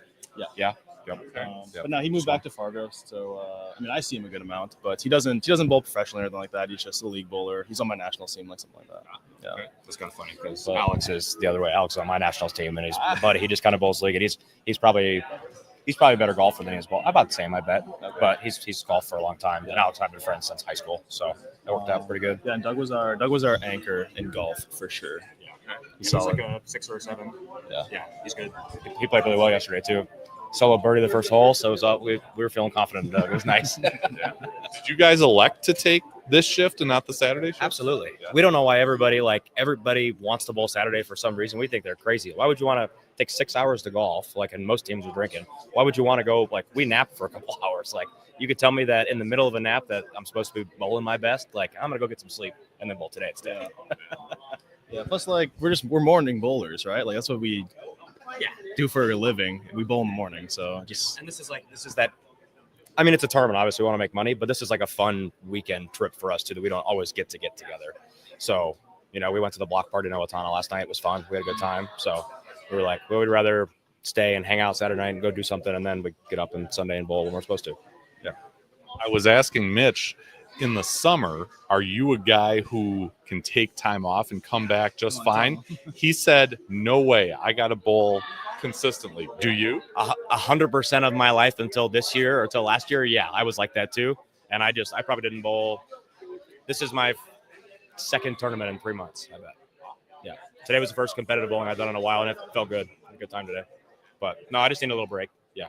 Needed a little break, a little burnout for sure. But I also took some time to do some clinics and some individual lessons as well. So I did a bunch of time doing that. So I was like, we'll work on other people's bowling instead of my own for a little bit. So, yeah. Mitch is in Winnipeg. Where are you in the? I live just outside of Dallas. Dallas. Okay. All right. So you're used to this heat. Yeah. This is cold. It was a nice day yesterday, actually. And you can't breathe. Yeah, It's true. Our fault. I'll take blame for that. It's our fault up in Canada, unfortunately. But we're working on it. Don't blame him. How did we get sunburned through that air? How's that possible? Dirty air, still good. Yeah, sunburn. That's wild. So I asked Mitch and Briley, and I want to get you in on this too. I mean, I'm a huge fan of Coach V because I interviewed him and felt like I was going to, take on the world after that. What should people know about Coach V? What makes what he does special to you? Probably just experience. And I mean, just his interaction with people is like second to none. He's got this way of making you feel a certain way. Like just the way he connects with people individually, I think is what he does so well. Like he can sit in front of 100 people and inspire all of you. But if you could sit one-on-one with him for an hour and it just like, you would never feel better leaving a situation than a meeting with him. Yeah. It's definitely his connection with the person or with people. Yeah. Would you say he sees bowling different than the rest of us? I know he sees college bowling in kind of a unique way. Oh yeah, definitely. Like it makes me think of Forever Strong, I think, was a movie. We actually watched it in meetings at school. But at the end of the movie, the coach is starting to feel like he said, if I can't turn these, he coaches a rugby team. And he says, if I can't turn these boys into young men, then maybe it's time for me to be done. And it wasn't about being a coach. It was about teaching them what to do in life, basically, be a better person. Right. So I feel like he's one of the first bowling coaches to see bowling for more than just the action of throwing a bowling ball, right? Like I think he was one of the first coaches, especially in college, to realize that just how important the mental game is in bowling for sure. That's why he creates good people, not just good bowlers, or did, whatever, right? Like he mentored a lot of really good people that turned out to be. So yeah, he definitely sees it with a different perspective. He's got a wider lens than most people's for sure. Yeah. Can we count on seeing you guys with Team Bryce next year? Oh yeah, I think so. I mean, if they'll have me based on my golfing. Yeah. Unfortunately, I do not contribute much to the golfing. So I don't know. I guess it's up to them. I feel like you're a little fired up though to practice just a little more before next year now, because yeah, there's a couple ones where yesterday you were like, God, it's so close, I want it. So now I think you're going to play a little more and be ready to go. Yeah, it's tough. It's tough. Also very tough sport. Game of infinite variables basically, and if one's wrong, there's still 1,000 more you got to get right. It's crazy. Crazy. Well, guys, I really appreciate the time. Thank you so much, and congratulations. I mean, leading the squad is, it's not winning the whole thing, but it's darn close. Yeah, I mean, for how it started the last three, yeah, it was a lot of fun. It was looking rather grim there for a bit, so we'll take second on the squad, or second overall. It was pretty rough there in the middle, but yeah, we'll take second after that for sure. 100%. Hard to be cool. AJ Chapman and Mitch Hoope, congratulations. Safe travels back. Yeah. Happy to do it. Yeah, no, it's cool. I'm sure you had fun broadcasting an event like this. Absolutely. Oh, yeah. If he'll have me. Did you do any of the golfing? Did you stream any of the golfing? Didn't stream any of it. I caught a couple shots on 18.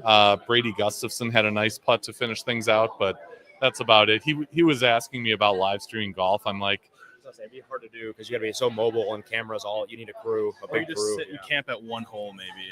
Maybe the only way to do it. That would be the only way to do it. Depend on it not to rain. Depend on a lot longer cable feed than this. True, and hopefully you got to have good internet out there too, outside the building. Yeah, that stuff. There are a lot of variables. I like bowling better. Yeah, it's easier for this situation, definitely. Yeah. And probably, yeah, they're both probably easier. So yes, if Al will have me, I will see you back here next year. Yeah. Cool. Thanks again for the time. Appreciate it. Yeah, thanks. And thanks to all of you for hanging with us all this time. So we've got Team Team Briley, the champions, as you saw from yesterday. Team Bryce in there in second place, plus 97, and then Team Lowe in third. Team Holmes in fourth at plus 46, and Team Gusto at minus 9. And that will take us through our champions here, our top finishers at Alan Briley's Golf Bowl 2025 Invitational. So from there, we will call it a day. And thanks to all of you who tuned in and watched. Really appreciate it. On the show, we'll be back on August 14th with an interview with Emily Neubauer, talking about her bowling story and much, much more. Otherwise, hope everyone has a great week. We'll see you next time. Thank you for watching Bowling with the Fef. Pound the like button and subscribe button. It's the easiest way to support the channel, and it's free. Bowling with the Fef is brought to you by Chip Magnet. Raise your snack standards. Jerry's Score More Bowling Supply inside Wagner's Lane. So Eau Claire, Wisconsin area's leader in bowling products and services since 1988. And Visionary Video Hub. Video with impact. Email bowlingwiththefef@yahoo.com with questions or to appear on the show. You can also reach out on your favorite social media platform.